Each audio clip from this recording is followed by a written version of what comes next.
ನಿನ್ನೆ ಮತ್ತು ಇವತ್ತು ಮಂಕುತಿಮ್ಮನ ಕಗ್ಗದ ನೆಪದಲ್ಲಿ ನಾವೆಲ್ಲರೂ ಸೇರಿದ್ದೀವಿ. ಈ 2 ದಿನದ ಕಾರ್ಯಕ್ರಮವನ್ನು ಪ್ರಾಯೋಜಿಸಿರುವವರು ತಮ್ಮ ತಂದೆಯ ತಾಯಿಯವರ ಹೆಸರಿನಲ್ಲಿ ದತ್ತಿಯನ್ನು ಏರ್ಪಡಿಸಿ ಕಾರ್ಯಕ್ರಮಕ್ಕೆ ಕಾರಣರಾಗಿರುವವರು ಶ್ರೀಮತಿ ಶಾಂತಾ ಮತ್ತು ಪತಿ ಶ್ರೀಧರ ಅವರು. ಅವರಿಗೆ ಸಂಸ್ಥೆಯ ಪರವಾಗಿ ತಮ್ಮೆಲ್ಲರ ಪರವಾಗಿ ಹೃತ್ಪೂರ್ವಕ ಕೃತಜ್ಞತೆಗಳನ್ನು ಸಲ್ಲಿಸ್ತೇನೆ. ಈ 2 ದಿನದ ಕಾರ್ಯಕ್ರಮಕ್ಕೋಸ್ಕರವೇ ಶಿವಮೊಗ್ಗದಿಂದ ಬಂದು ನಮ್ಮ ಜೊತೆ ಇದ್ದವರು ಶ್ರೀ ನಟೇಶ್ ಅವರು. ಕಗ್ಗಕ್ಕೂ ನಟೇಶ್ ಅವರಿಗೂ ಅದು ಕೆಲವು ಹಂತದಲ್ಲಿ ಪರ್ಯಾಯ ಪದ ಅನ್ನುವಷ್ಟು ನಟೇಶ್ ಮತ್ತು ಕಗ್ಗ ಅನ್ನೋದು ಪ್ರಚಲಿತವಾಗತಕ್ಕಂಥ ಸಂದರ್ಭ. ಇದುವರೆಗೆ 2800ಕ್ಕೂ ಹೆಚ್ಚು ಕಗ್ಗ ಆಧಾರಿತ ಉಪನ್ಯಾಸಗಳನ್ನು, ಪ್ರವಚನಗಳನ್ನು ನಟೇಶ್ ಅವರು ರಾಜ್ಯದಾದ್ಯಂತ ನೀಡಿದ್ದಾರೆ.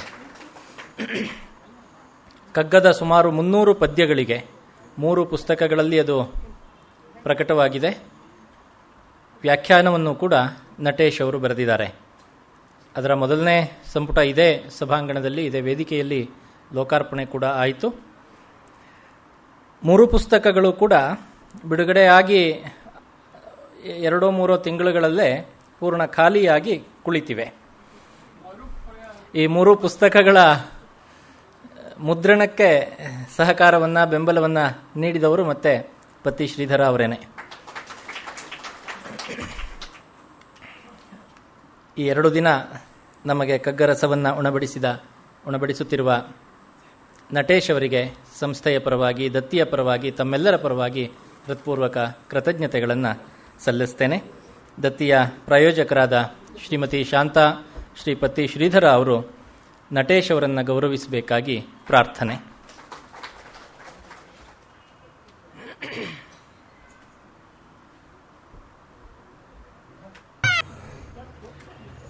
ಶ್ರೀ GS ನಟೇಶ್ ಅವರಿಗೆ, ಕಾರ್ಯಕ್ರಮದ ದತ್ತಿಯನ್ನು ಏರ್ಪಡಿಸಿರುವ ಪತಿ ಶ್ರೀಧರ ದಂಪತಿಯವರಿಗೆ, ಕುಟುಂಬದವರಿಗೆ ಮತ್ತೊಮ್ಮೆ ತಮ್ಮೆಲ್ಲರ ಪರವಾಗಿ ಕೃತಜ್ಞತೆಗಳನ್ನು ಸಲ್ಲಿಸ್ತಾ, ಕಾರ್ಯಕ್ರಮದ ಕೊನೆಯಲ್ಲಿ ಸಿಹಿಯ ವಿತರಣೆ ಇರುತ್ತೆ. ದಯವಿಟ್ಟು ಎಲ್ಲರೂ ಸ್ವೀಕರಿಸಬೇಕಾಗಿ ಪ್ರಾರ್ಥನೆ.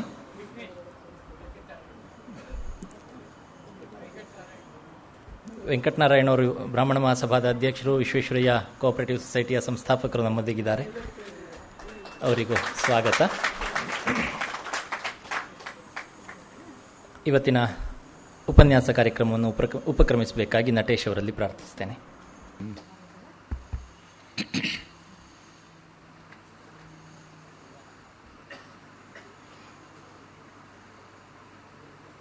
ಅಖಂಡಮಂಡಲಾಕಾರಂ ವ್ಯಾಪ್ತಂ ಯೇನ ಚರಾಚರಂ ತ್ವತ್ಪದಂ ದರ್ಶಿತಂ ಯೇನ ತಸ್ಮೈ ಶ್ರೀ ಗುರವೇ ನಮಃ. ಅಲಿಮಂಡಲಮಂಡಿತಗಂಡತಲಂ ತಿಲಕೀಕೃತಕೋಮಲಚಂದ್ರಕಲಂ ಕರಘಾತವಿದಾರಿತವೈರಿದಲಂ ಪ್ರಣಮಾಮಿ ಗಣಾಧಿಪತಿಂ ಜಟಿಲಂ. ಮಾರುತಿಂ ವೀರವಜ್ರಾಂಗಂ ಭಕ್ತರಕ್ಷಣದೀಕ್ಷಿತಂ ಹನುಮಂತಂ ಸದಾ ವಂದೇ ರಾಮಮಂತ್ರಪ್ರಚಾರಕಂ. ಶ್ರೀವಿಷ್ಣು ವಿಶ್ವಾದಿಮೂಲ ಮಾಯಾಲೋಲದೇವ ಸರ್ವೇಶ ಪರಬೊಮ್ಮನೆಂದು ಜನಂ ಆವುದನು ಕಾಣದೊಡಂ ಅಳ್ತಿಗಿಂ ನಂಬಿಹುದೋ ಆ ವಿಚಿತ್ರಕ್ಕೆ ನಮಿಸೋ ಮಂಕುತಿಮ್ಮ. ಜೀವ ಜಡ ರೂಪ ಪ್ರಪಂಚವನದಾವುದೋ ಆವರಿಸಿಕೊಂಡುಂ ಒಳನೆರೆದು ಮಿಹುದಂತೆ ಭಾವಗೊಳಪಡದಂತೆ ಅಳತೆಗಳ ಒಡದಂತೆ ಆ ವಿಶೇಷಕ್ಕೆ ಮಣಿಯೋ ಮಂಕುತಿಮ್ಮ. ಇಹುದೋ ಇಲ್ಲವೋ ತಿಳಿಯಗೊಡದೊಂದು ವಸ್ತು ನಿಜ ಮಹಿಮೆಯಿಂ ಜಗವಾಗಿ ಜೀವವೇಷದಲ್ಲಿ ವಿಹರಿಪುದದೊಳ್ಳಿತೆಂಬುದು ನಿಸದವಾದೊಡೆ ಆ ಗಗನ ತತ್ವಕ್ಕೆ ಶರಣು ಮಂಕುತಿಮ್ಮ. ಶರಣು ವಗು ಜೀವನ ರಹಸ್ಯದಲ್ಲಿ ಸತ್ವದಲ್ಲಿ, ಶರಣು ಜೀವನವ ಸುಮವಿನಿಪ ಯತ್ನದಲ್ಲಿ, ಶರಣಂತರಾತ್ಮ ಗಂಭೀರ ಪ್ರಶಾಂತಿಯಲಿ, ಶರಣು ವಿಶ್ವಾತ್ಮದಲ್ಲಿ ಮಂಕುತಿಮ್ಮ. ಶರಣು ವಿಶ್ವಾತ್ಮದಲ್ಲಿ ಮಂಕುತಿಮ್ಮ. ಇಲ್ಲ ಆತ್ಮೀಯರೇ, ನಿನ್ನೆ ಒಲವೆಂದರೆ ಅಂತ ಪದ್ಯವನ್ನು ನಿಮ್ಮ ಮುಂದೆ ಪ್ರಪ್ರಥಮವಾಗಿ ಇಷ್ಟುವರೆಗೂ ಮಾಡಿದ ಉಪನ್ಯಾಸದಲ್ಲಿ ಯಾವತ್ತೂ ಹೇಳಿರಲಿಲ್ಲ. ಅದು ನನಗೂ ಹೊಸತನ ಬೇಕು ಅಂತ ಅನಿಸುತ್ತೆ. ಕಗ್ಗದ ಜೊತೆಗೆ ಹಿರಿಯರು ಅದೆಷ್ಟು ನಮ್ಮ ಬಗ್ಗೆ ಕಾಳಜಿ ವಹಿಸ್ಕೊಂಡು ಸಾಕಿರ್ತಾರೆ. ಅವರ ಪ್ರೀತಿಯನ್ನು ಕ್ಷಣ ಮಾತ್ರದಲ್ಲಿ ನಾವು ಮರೆತು ಬಿಡ್ತೇವೆ. ಹಿರಿಯರು ನಮಗೆ ಏನಾದರೂ ಬೈದರೂ ಕೂಡ ಕೊನೆಗೆ ನೆನೆಸ್ಕೊಂಡು ಹೀಗೆ ಬೈತಾ ಇದ್ರು ಅಂತ. ಡಿ ವಿ ಜಿಗೂ ಅವ್ರ ಅಜ್ಜಿ ಬೈತಾ ಇದ್ರಂತೆ.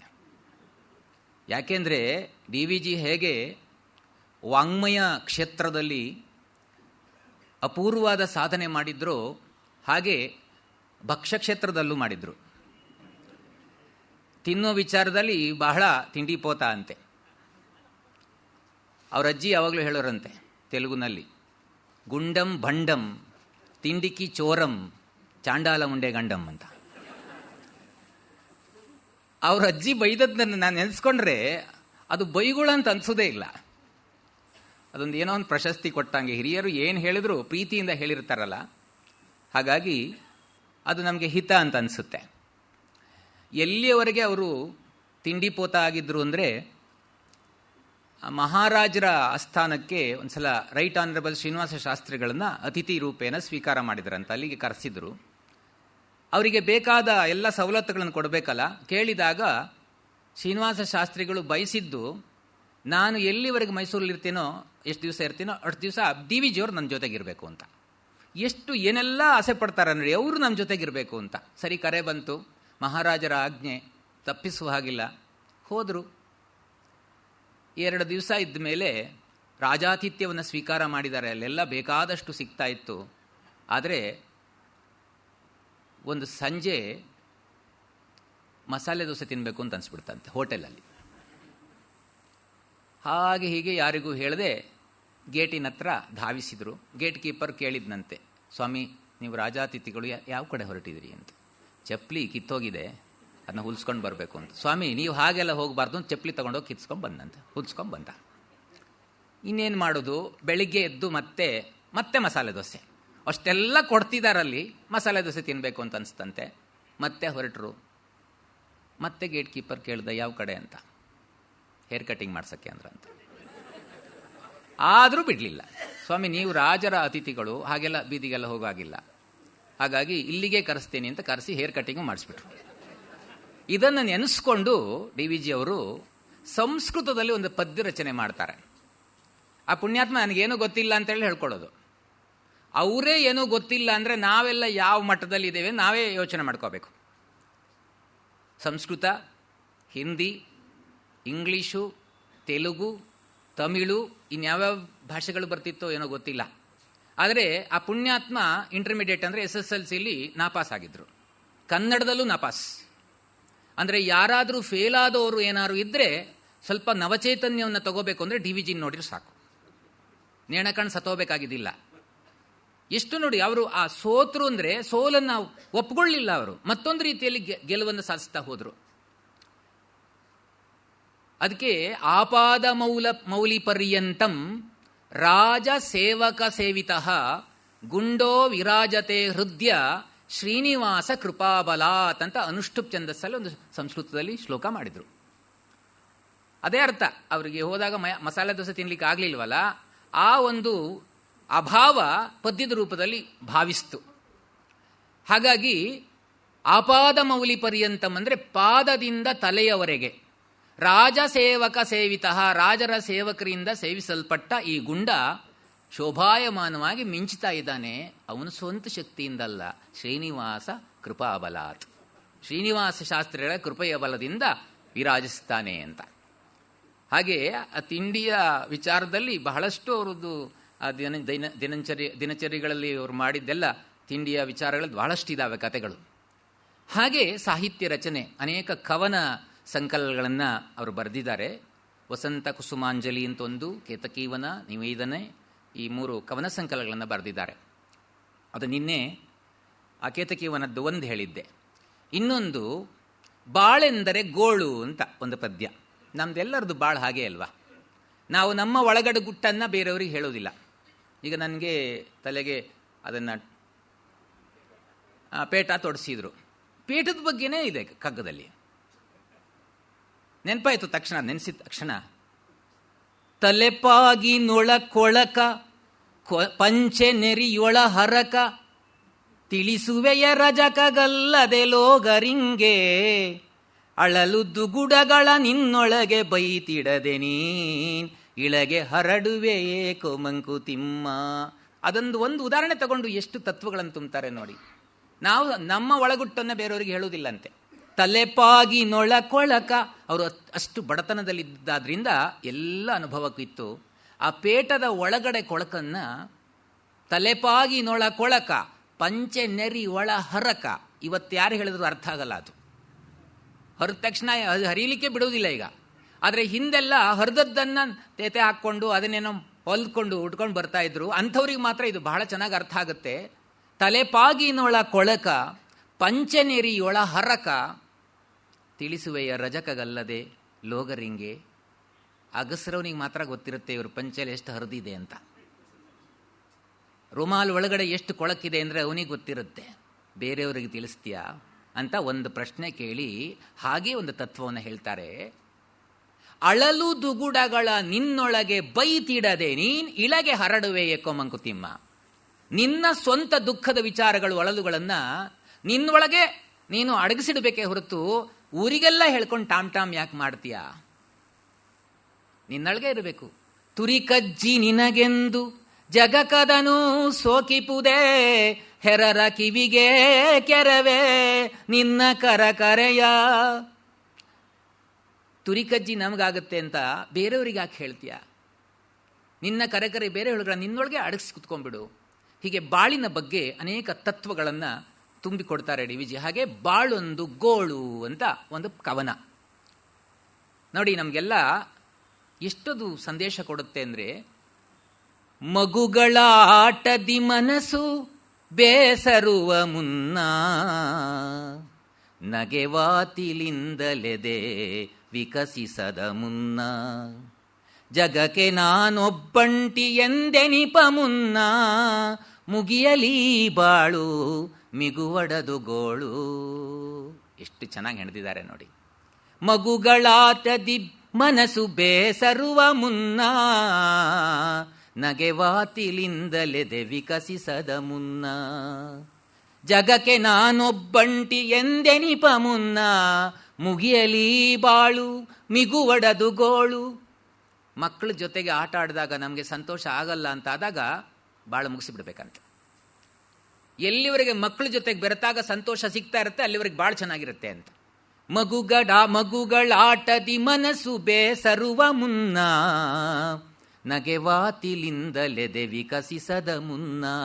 ಯಾರು ನಗ್ತಾ ನಗ್ತಾ ಮಾತಾಡಿದರೆ ನಾವು ನಗಲಿಕ್ಕೆ ನಾವು ಸಿದ್ಧರಿಲ್ಲ ಅಂತಾದಾಗ ಸತ್ತೋಗ್ಬಿಡ್ಬೇಕಂತೆ, ಬಾಳು ಮುಗಿಸ್ಕೊಂಡು ಬಿಡ್ಬೇಕಂತೆ. ಯಾರು ಸಂತೋಷವನ್ನು ಕೊಟ್ಟಾಗ ಸಂತೋಷವಿಲ್ಲ ಅಂತ ಬಿಗುಮಾನ ಹಿಡ್ಕೊಂಡು ಕೂತ್ಕೊಂಡ್ರೆ ಅದು ಬಾಳ ಅಲ್ಲ ಅಂತ. ನಗುವಾಗ ನಕ್ಕಿ ಬಿಡಬೇಕು ಅಂತ.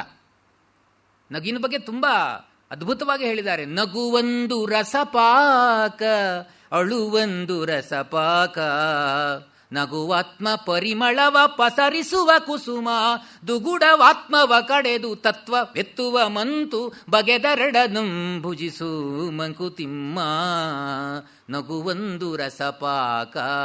ಎಲ್ಲರಿಗೂ ನಗಕ್ಕಾಗಲ್ವಂತೆ. ರಸಪಾಕ ಜೀವನದಲ್ಲಿ ಪಾಕ ಇರಬೇಕು. ಆ ದುಃಖವನ್ನು ಯಾರು ಸಂತೋಷದ ರೂಪದಲ್ಲಿ ಸ್ವೀಕಾರ ಮಾಡ್ತಾರಲ್ಲ ಅವರು ತಪಸ್ವಿಗಳೇ. ನಗುವೊಂದು ರಸಪಾಕ ಅಳುವೊಂದು ರಸಪಾಕ ನಗುವಾತ್ಮ ಪರಿಮಳವ ಪಸರಿಸುವ ಕುಸುಮ. ನಗು ಎಂಬುದು ಆತ್ಮದ ಪರಿಮಳವನ್ನು ಎಲ್ಲ ಕಡೆ ಹರಡುವ ಕುಸುಮ ಅಂತೆ. ನೋಡಿ, ನಕ್ಕಾಗ ಎಷ್ಟು ಏನು ಮುಖದಲ್ಲಿ ಕಳೆ ನೋಡಿ. Without smiling phase one should not open the shop ಅಂತ ಚೈನೀಸ್ ಪ್ರವರ್ಬ್ ಇದೆ. ಒಂದು ಅಂಗಡಿ ವ್ಯವಹಾರ, ಯಾವುದೇ ಅಂಗಡಿ ವ್ಯವಹಾರಕ್ಕಾದರೂ ಕೂಡ ನಗುಮುಖ ಮೊದಲು ಇರಬೇಕಂತೆ. Even though you are fully dressed without having the dress of smile you should not go out ಅಂತ ಗಾಂಧೀಜಿ ಹೇಳ್ತಾರೆ. ನಗು ಇದೆಯಲ್ಲ ಅದು ಅದ್ಭುತವಾದ ನಮಗೆ ಇನ್ಕಮನ್ನು ಕೊಡುತ್ತೆ. ಆದ್ದರಿಂದ ನಗುವನ್ನು ನಮ್ಮ ಜೀವನದಲ್ಲಿ ಅಳವಡಿಸ್ಕೊಳ್ಬೇಕು.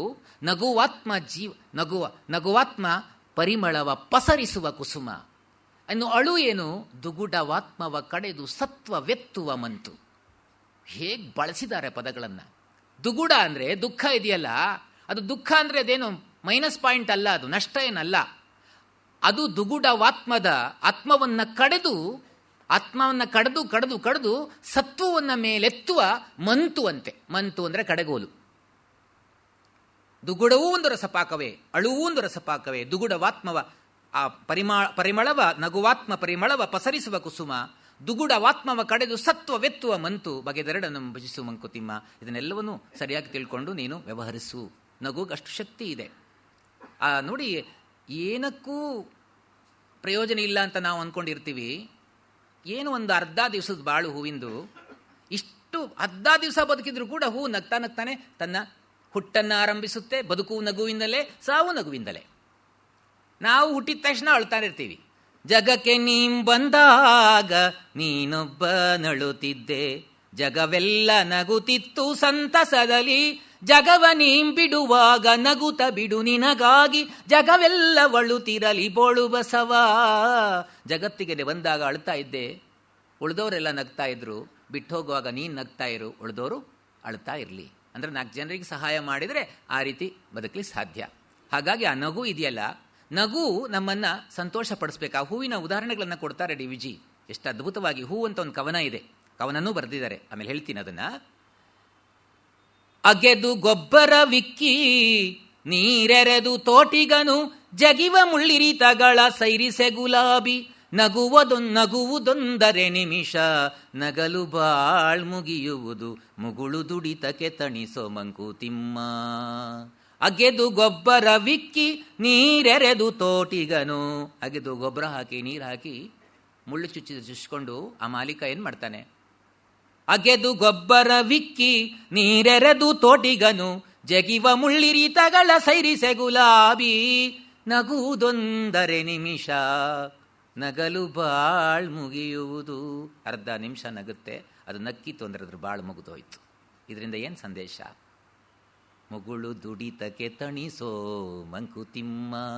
ನೀನು ಈ ಜಗತ್ತಲ್ಲಿ ದುಡಿಯುವಾಗ, ಇಲ್ಲಿ ಬದುಕುವಾಗ ನಗುತ್ತಾ ನಗುತ್ತಾ ಬದುಕು, ನಗುತ್ತಾ ನಗುತ್ತಾ ಕೆಲಸ ಮಾಡು. ನಗ್ತಾ ಕೆಲಸ ಮಾಡಿದರೆ ನಿನಗೆ ಯಾವ ರೀತಿಯ ದುಃಖವೇ ಆಗೋದಿಲ್ಲ, ಕೆಲಸ ಹಗುರ ಆಗಿಬಿಡುತ್ತೆ ಅಂತ ಹೇಳ್ತಾರೆ.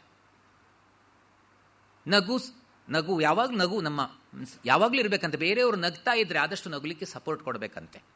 ಅವ್ರ ನಗುವನ್ನು ಅಪಕರ್ಷಿಸ್ಲಿಕ್ಕೆ ಹೋಗಬೇಡ ನೀನು. ನಗುವ ಕಣ್ಗಳಿಗೆ ಹೊಗೆಯನುದಲು ಬೇಡ, ಜಗವ ಸುಡುಗಾಡೆನುವ ಕಟು ತಪಸು ಬೇಡ. ಮಗುವು ತಾಯಿ ತಂದೆ ಕಣ್ಮುಂದೆ ನಡೆವಂತೆ ನಡೆ, ಮಿಗೆ ಚಿಂತೆ ತಲೆ ಹರಟೆ ಮಂಕುತಿಮ್ಮ. ನಗು ಮನದಿಲೋಗರ ವಿಕಾರಂಗಳ ನೋಡಿ, ಬಿಗಿ ತುಟಿಯ ದುಡಿವಂದು ನೋವ ಪಡುವಂದು.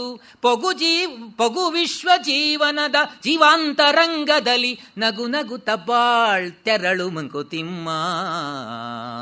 ಎಷ್ಟು ಅದ್ಭುತವಾಗಿ ಹೇಳಿದ್ದಾರೆ. ನಗುವ ಕಣ್ಗಳಿಗೆ ಹೊಗೆಯನೂದಲು ಬೇಡ. ನಗ್ತಾ ಇರ್ತಾರೆ. ಅವ್ರ ನಗುನ ತೆಗೆದುಬೇಡ, ಹೊಗೆ ಊದಿ ನಗುನ ಹಾಳು ಮಾಡಬೇಡ. ಅದಕ್ಕೆ ಉಪಕಾರ ಮಾಡ್ಲಿಕ್ಕೆ ಸಾಧ್ಯ ಆದರೆ ಮಾಡು, ಅಪಕಾರ ಮಾಡಬೇಡ. ನಗುವ ಕಣ್ಗಳಿಗೆ ಹೊಗೆಯನೂದಲು ಬೇಡ, ಜಗವ ಸುಡುಗಾಡೆನುವ ಕಟು ತಪಸ್ಸು ಬೇಡ. ಅಯ್ಯೋ, ಜಗತ್ತಲ್ಲೇನಿದೆ ಸುಡುಗಾಡಿದು, ಕಟು ತಪಸ್ಸು ಬೇಡ. ಹೇಗೆ ನಾವು ಬದುಕಬೇಕಂತೆ, ನಮ್ಮ ಬಾಳು ಹೇಗಿರಬೇಕಂತೆ? ಮಗುವು ತಾಯಿ ತಂದೆ ಕಣ್ಮುಂದೆ ನಡೆವಂತೆ ನಡೆ. ಚಿಕ್ಕ ಮಕ್ಕಳು ತಂದೆ ತಾಯಿಗಳಿಗೆ ಎದುರುಗಡೆ ಹೇಗೆ ಬದುಕ್ತಾವೋ ಹಾಗೆ ಬದುಕು. ನಾವು ಭಗವಂತನ ಇಟ್ಕೋಬೇಕು, ನಾವೆಲ್ಲ ಮಕ್ಕಳು ಅಂತ ತಿಳ್ಕೊಂಡು ಬದುಕಬೇಕು. ಮಗುವು ತಾಯಿ ತಂದೆ ಕಣ್ಮುಂದೆ ನಡೆವಂತೆ ನಡೆ. ಅಪ್ಪ ಅಮ್ಮನ ಕೂರಿಸ್ಕೋತಾವೆ ಮಕ್ಕಳು, ಚಿಕ್ಕ ಮಕ್ಕಳು, ದೊಡ್ಡ ಮಕ್ಕಳಲ್ಲ. ಅಪ್ಪ ನೋಡು, ನಾನು ಎಷ್ಟು ಚೆನ್ನಾಗಿ ಹಾಡು ಹೇಳ್ತಾ ಇದ್ದೀನಿ, ನಾನು ಎಷ್ಟು ಚೆನ್ನಾಗಿ ಆಟ ಆಡ್ತಾ ಇದ್ದೀನಿ, ನಾನು ಹೇಗೆ ನೋಡ್ತಾ ಇದ್ದೀನಿ, ನಾನು ಏನೇನು ಆ್ಯಕ್ಷನ್ ಮಾಡುತ್ತೋ ಅಪ್ಪ ನೋಡ್ಬೇಕು, ಅಮ್ಮ ನೋಡ್ಬೇಕು. ಅವಕ್ಕೆ ಇಷ್ಟು ಅವು ಜೀವನದ ಕಷ್ಟಗಳನ್ನೇ ಎಲ್ಲ ಮರೆತು ಬಿಡ್ತಾವೆ. ಅವು ಕಷ್ಟಗಳೇ ಇರಲ್ಲ ಅವಕ್ಕೆ. ಎಷ್ಟು ನಗ್ತಾ ಇರ್ತಾವೆ. ಮಗು ನೋಡ್ಕೊಂಡು ನಾವು ಹೇಗೆ ಬದುಕಬೇಕು ಅಂತ ನಾವು ಕಲ್ತ್ಕೋಬೇಕಂತೆ. ಮಗು ತಾಯಿ ತಂದೆ ಕಣ್ಮುಂದೆ ನಡೆವಂತೆ ನಡೆ, ಮಿಗೆ ಚಿಂತೆ ತಲೆ ಹರಟೆ ಮಂಕುತಿಮ್ಮ. ಬೇರೆ ಚಿಂತೆ ಮಾಡಬೇಡಪ್ಪ, ಅದು ತಲೆ ಹರಟೆ. ಹಾಗಾಗಿ ನಗ್ತಾ ಬದುಕು. ನಗು ಲೋಗರ ವಿಕಾರಂಗಳ ನೋಡಿ, ನಗು ಮನದಿ ಲೋಗರ ವಿಕಾರಂಗಳ ನೋಡಿ. ಬೇರೆಯವರು ನಮಗೆ ಇಷ್ಟನೇ ಆಗಲ್ಲ ಕೆಲವ್ರದ್ದು ವರ್ತನೆಗಳು, ಹೇಗೇಗೋ ಆಡ್ತಿರ್ತಾರೆ. ಇಂಥ ದೊಡ್ಡ ಸಮಾರಂಭ ಎಲ್ಲ ಶಾಂತವಾಗಿ ಕೂತ್ಕೊಂಡಿರ್ತಾರೆ. ಒಬ್ರು ಗಟ್ಟಿಯಾಗಿ ಬಾಂಬೆಲಿದ್ಯಾ ಅಂತ ಮಗನ ಹತ್ರ ಮಾತಾಡೋದು, ಅಥವಾ ಅಮೆರಿಕದಿಂದ ಮಾತಾಡ್ತಿದ್ದೀನಿ ಅಂತ ತೋರಿಸ್ಕೊಳ್ಳೋದು. ಏನು ಮಾಡೋಕ್ಕಾಗತ್ತೆ? ಅವರವ್ರ ಅಭ್ಯಾಸಗಳು ನಾವು ಹೆಚ್ಚೆಲ್ಲ ಅವ್ರಿಗೆ ತಿದ್ದಕ್ಕಾಗದೇ ಇಲ್ಲ. ಸುಮ್ಮನೆ ಮನಸ್ಸಲ್ಲೇ ನಗ್ತಾ ಇರ್ಬೇಕಂತ, ಅಯ್ಯೋ ಬೆಪ್ತ ಕಡಿಗಳರ ಅಂತ ಅಷ್ಟೇ. ನಗು ಮನದಿ ಲೋಗರ ವಿಕಾರಂಗಳ ನೋಡಿ ಬಿಗಿ ತುಟಿಯ ದುಡಿವಂದು ನೋವ ಪಡುವಂದು. ದುಡಿಯುವಾಗ ನೋವಾದುವಾಗ ತುಟಿ ಬಿಗಿದು ನೀನೇ ಅನುಭವಿಸು ನೋವನ್ನ. ಪೊಗು ವಿಶ್ವ ಜೀವನದಿ ಜೀವಾಂತರಂಗದಲ್ಲಿ, ನೀನು ಜೀವಾಂತರಂಗ ವಿಶ್ವದಲ್ಲಿ ಹೋಗಿ ಸೇರ್ಕೋ ಅಂತ ಹೇಳ್ತಾರೆ. ಜೀವಗಳ ಅಂತರಂಗದಲ್ಲಿ ಹೋಗಿ ಸೇರ್ಕೋ. ಕೊನೆಗೆ ಹೇಗೆ ನೀನು ಬದುಕು ಎಂಡಾಗಬೇಕು? ನಗು ನಗುತ್ತ ಬಾಳ್ ತೆರಳು, ನಗ್ತಾ ನಗ್ತಾ ಬದುಕು, ಆಮೇಲೆ ಹೊರಟು ಬಿಡು. ಕೊನೆಗೆ ಮರಣದ ಸಮೀಪದಲ್ಲೂ ನಗ್ತಾ ನಗ್ತಾ ಹೋಗೋರಿದ್ದಾರೆ, ನಿಶ್ಚಿಂತವಾಗಿ ಬದುಕೋರು, ಸ್ಥಿತಪ್ರಜ್ಞರಾದವರು. ಹಾಗಾಗಿ ನಗುವಿಗೆ ಅಷ್ಟು ಶಕ್ತಿ ಇದೆ. ಅದನ್ನೇ ಹೇಳ್ತಾರೆ, ನಗೆವಾ ತೆಲಿಂದಲೆದೆ ವಿಕಸಿಸದ ಮುನ್ನ. ಯಾರು ನಗುವಂಥ ವಿಚಾರದಲ್ಲಿ ನಮಗೆ ನಗಿಸ್ಲಿಕ್ಕೆ ಪ್ರಯತ್ನ ಮಾಡಿದ್ರೆ, ನಾವು ನಗಲ್ಲ ಅಂತ ಆದರೆ ಬಾಳೆ ಮುಗಿಸಿಬಿಡು ಬೇಡ ಅಂತಾರೆ. ಜಗಕ್ಕೆ ನೀನೊಬ್ಬಂಟಿ ಎಂದೆನಿಪ ಮುನ್ನ. ಜಗಕ್ಕೆ ನೀನೊಬ್ಬ ಏಕಾಕಿ, ಯಾರೂ ನಿನ್ನವರಿಲ್ಲ ಅನ್ನಿಸುವ ಮೊದಲೇ ಈ ಬಾಳು ಮುಗಿದು ಬಿಡ್ಲಪ್ಪ. ಮಿಗುವಡೆ ಇನ್ನೂ ಹೆಚ್ಚಿಂದು ಬಾಳು ಮುಂದುವರೆದ್ರೆ ಅದು ಗೋಳು. ತುಂಬು ಚಂದ್ರನ ನೋಟ ಬೇಡೆನಿಪ ಮುನ್ನ. ಇಂಬನರಸುವ ಸಾಸ ಸಾಕೆನಿಪ ಮುನ್ನ. ತುಂಬಿ ಹೂಗಳ ಲೀಲೆ ಬರಿದೆನಿಪ ಮುನ್ನ. ಮುಗಿಯಲಿ ಬಾಳು ಮಿಗುವಡದು ಗೋಳು. ಎಷ್ಟು ಚೆನ್ನಾಗಿ ಹಂತ ಹಂತವಾಗಿ ನಮಗೆ ಎಕ್ಸ್ಪ್ಲೇನ್ ಮಾಡ್ತಾರೆ ನೋಡಿ. ತುಂಬು ಚಂದ್ರನ ನೋಟ ಬೇಡೆನಿಪ ಮುನ್ನ. ಹುಣ್ಣಿಮೆ ಚಂದ್ರನ ಬೆಳದಿಂಗಳು ನಮಗೆ ಯಾವಾಗ ಖುಷಿ ಕೊಡಲ್ವೋ ಆವಾಗ ಬಾಳ್ಬೇಕಾದ ಖುಷಿ ಕೊಡಲ್ಲ ಆ ಮಟ್ಟದಲ್ಲಿ ಇನ್ನು ಆಮೇಲೆ ಬದುಕದೇ ಬೇಡಂತೆ. ಅದು ಆ ಬೆಳದಿಂಗಳಿದೆಯಲ್ಲ, ನಮ್ಮ ಮನಸ್ಸಿಗೆ ಖುಷಿ ಕೊಡಬೇಕು. ಖುಷಿ ಕೊಡಲ್ಲ ಅಂದರೆ ಬದುಕಿ ಉಪಯೋಗ ಇಲ್ಲ ಅಂತ. ತುಂಬು ಚಂದ್ರನ ನೋಟ ಬೇಡೆನಿಪ ಮುನ್ನ. ಇಂಬ ನರಸುವ ಸಾಸ ಸಾಕೆನಿಪ ಮುನ್ನ. ಬೇರೆಯವರ ಆಶ್ರಯವನ್ನು ಅರಸುವಂತ ನಮ್ಮ ಶ್ವಾಸ ಅದು ಸಾಕು ಅನ್ನಿಸುವ ಮುನ್ನ. ತುಂಬಿ ಹೂಗಳ ಲೀಲೆ ಬರಿದೆನಿಪ ಮುನ್ನ. ದುಂಬಿಗಳು ಹೂವುಗಳ ಲೀಲೆಯನ್ನ ನೋಡಿ ಆನಂದ ಪಡಲ್ಲ ನಾವು. ಅದು ನಮಗೆ ಖಾಲಿ ಅಂತ ಅನಿಸಿದಾಗ ನಮ್ಮ ಬಾಳು ಮುಗಿದಿಡ್ಬೇಕಂತೆ. ಇನ್ನೂ ಮಿಕ್ಕಿದ್ರೆ ಅದ್ರ ಗೋಳು ಅಂತ. ಯಾವಾಗ ಗೋಳು ಬರುತ್ತೆ ನಮಗೆ ಅಂತ. ಗಾನ ಕವನಗಳ ರುಚಿ ಹಳಸಪ್ಪ ಮುನ್ನ. ಜ್ಞಾನ ಶ್ರಮ ಚೇತನಕ್ಕೆ ದಣಿವೆನಿಪ ಮುನ್ನ. ಮಾನವತೆ ತಿರುಳಳಿದು ಸಿಪ್ಪೆಯಹ ಮುನ್ನ. ಮುಗಿಯಲಿ ಬಾಳು ಮಿಗುವಡದು ಗೋಳು. ಗಾನ ಕವನಗಳ ರುಚಿ ಹಳಸಪ್ಪ ಮುನ್ನ. ಹಾಡು ಕೇಳಿದಾಗ ನಮಗಿಷ್ಟ ಆಗಲ್ಲ, ಕವನ ಓದಿದರೆ ಇಷ್ಟ ಆಗಲ್ಲ, ಹಳಸೋಗ್ಬಿಟ್ಟಿದೆ. ಅದು ಹಳಿಸುವ ಮುನ್ನ ಜೀವನ ಮುಗಿಸ್ಬಿಡು ಅಂತ. ಅಂದರೆ ಅದರೊಳಗೆಲ್ಲ ಆನಂದ, ನಿಜವಾದ ಆನಂದ ಸಿಗುವಂಥವುಗಳವೆಲ್ಲ. ಗಾನ ಕವನಗಳ ರುಚಿ ಹಳಸಪ್ಪ ಮುನ್ನ. ಜ್ಞಾನ ಶ್ರಮ ಚೇತನಕ್ಕೆ ದಣಿವೆನಿಪ ಮುನ್ನ. ಜ್ಞಾನ ಶ್ರಮ ಚೇತನಕ್ಕೆ ಜ್ಞಾನ ಪಡ್ಕೋಬೇಕು ಅಂತ ವಿಚಾರ ನಮ್ಮಲ್ಲಿ ಏನಂದ್ರೆ ಅದು ಶ್ರಮ ಆಗುತ್ತೆ ಅಂತ ಆದಾಗ ಆ ಶ್ರಮ ಆಗುತ್ತೆ ಅನ್ನೋ ಭಾವನೆ ಬರುವುದಕ್ಕೆ ಮೊದಲೇ ಬಾಳನ್ನ ಮುಗಿಸಿಬಿಡು. ಮಾನವತೆ ತಿರುಳಳಿದು ಸಿಪ್ಪೆಯಹ ಮುನ್ನ. ಈ ಮಾನವತ್ವ ಎಂಬುದು ಅದರ ಸಾರವನ್ನು ಕಳ್ಕೊಂಡು ಸಿಪ್ಪೆ ಆಗುವ ಮುನ್ನ ಮುಗಿಯಲಿ ಬಾಳು ಮಿಗುವಡದು ಗೋಳು. ಈ ಬಾಳು ಮುಗಿದು ಹೋಗ್ಲಿ, ಇನ್ನೂ ಮಿಕ್ಕಿದ್ರೆ ಅದರ ಗೋಳು. ಎಷ್ಟು ಸೊಗಸಾಗಿ ಹಾಕವನು. ಬಾಳೊಂದು ಗೋಳು ಅಂತ ಅದರ ಶೀರ್ಷಿಕೆ. ಇನ್ನೊಂದು ಪದ್ಯ ಹೂ ಅಂತ. ಎಷ್ಟು ಚೆನ್ನಾಗಿ ಅದನ್ನು ಹೆಣೆದಿದ್ದಾರೆ. ಹೂ ಅಷ್ಟೇ. ಹೂವಿನ ಯೋಗ್ಯತೆ ಏನು? ಹೂ ಕಂಡಾಗ ಭಗವಂತನಿಗೆ ಎಷ್ಟು ಖುಷಿ ಆಯಿತು. ಭಗವಂತ ಎಲ್ಲ ಸೃಷ್ಟಿ ಮಾಡ್ತಾ ಹೋದ.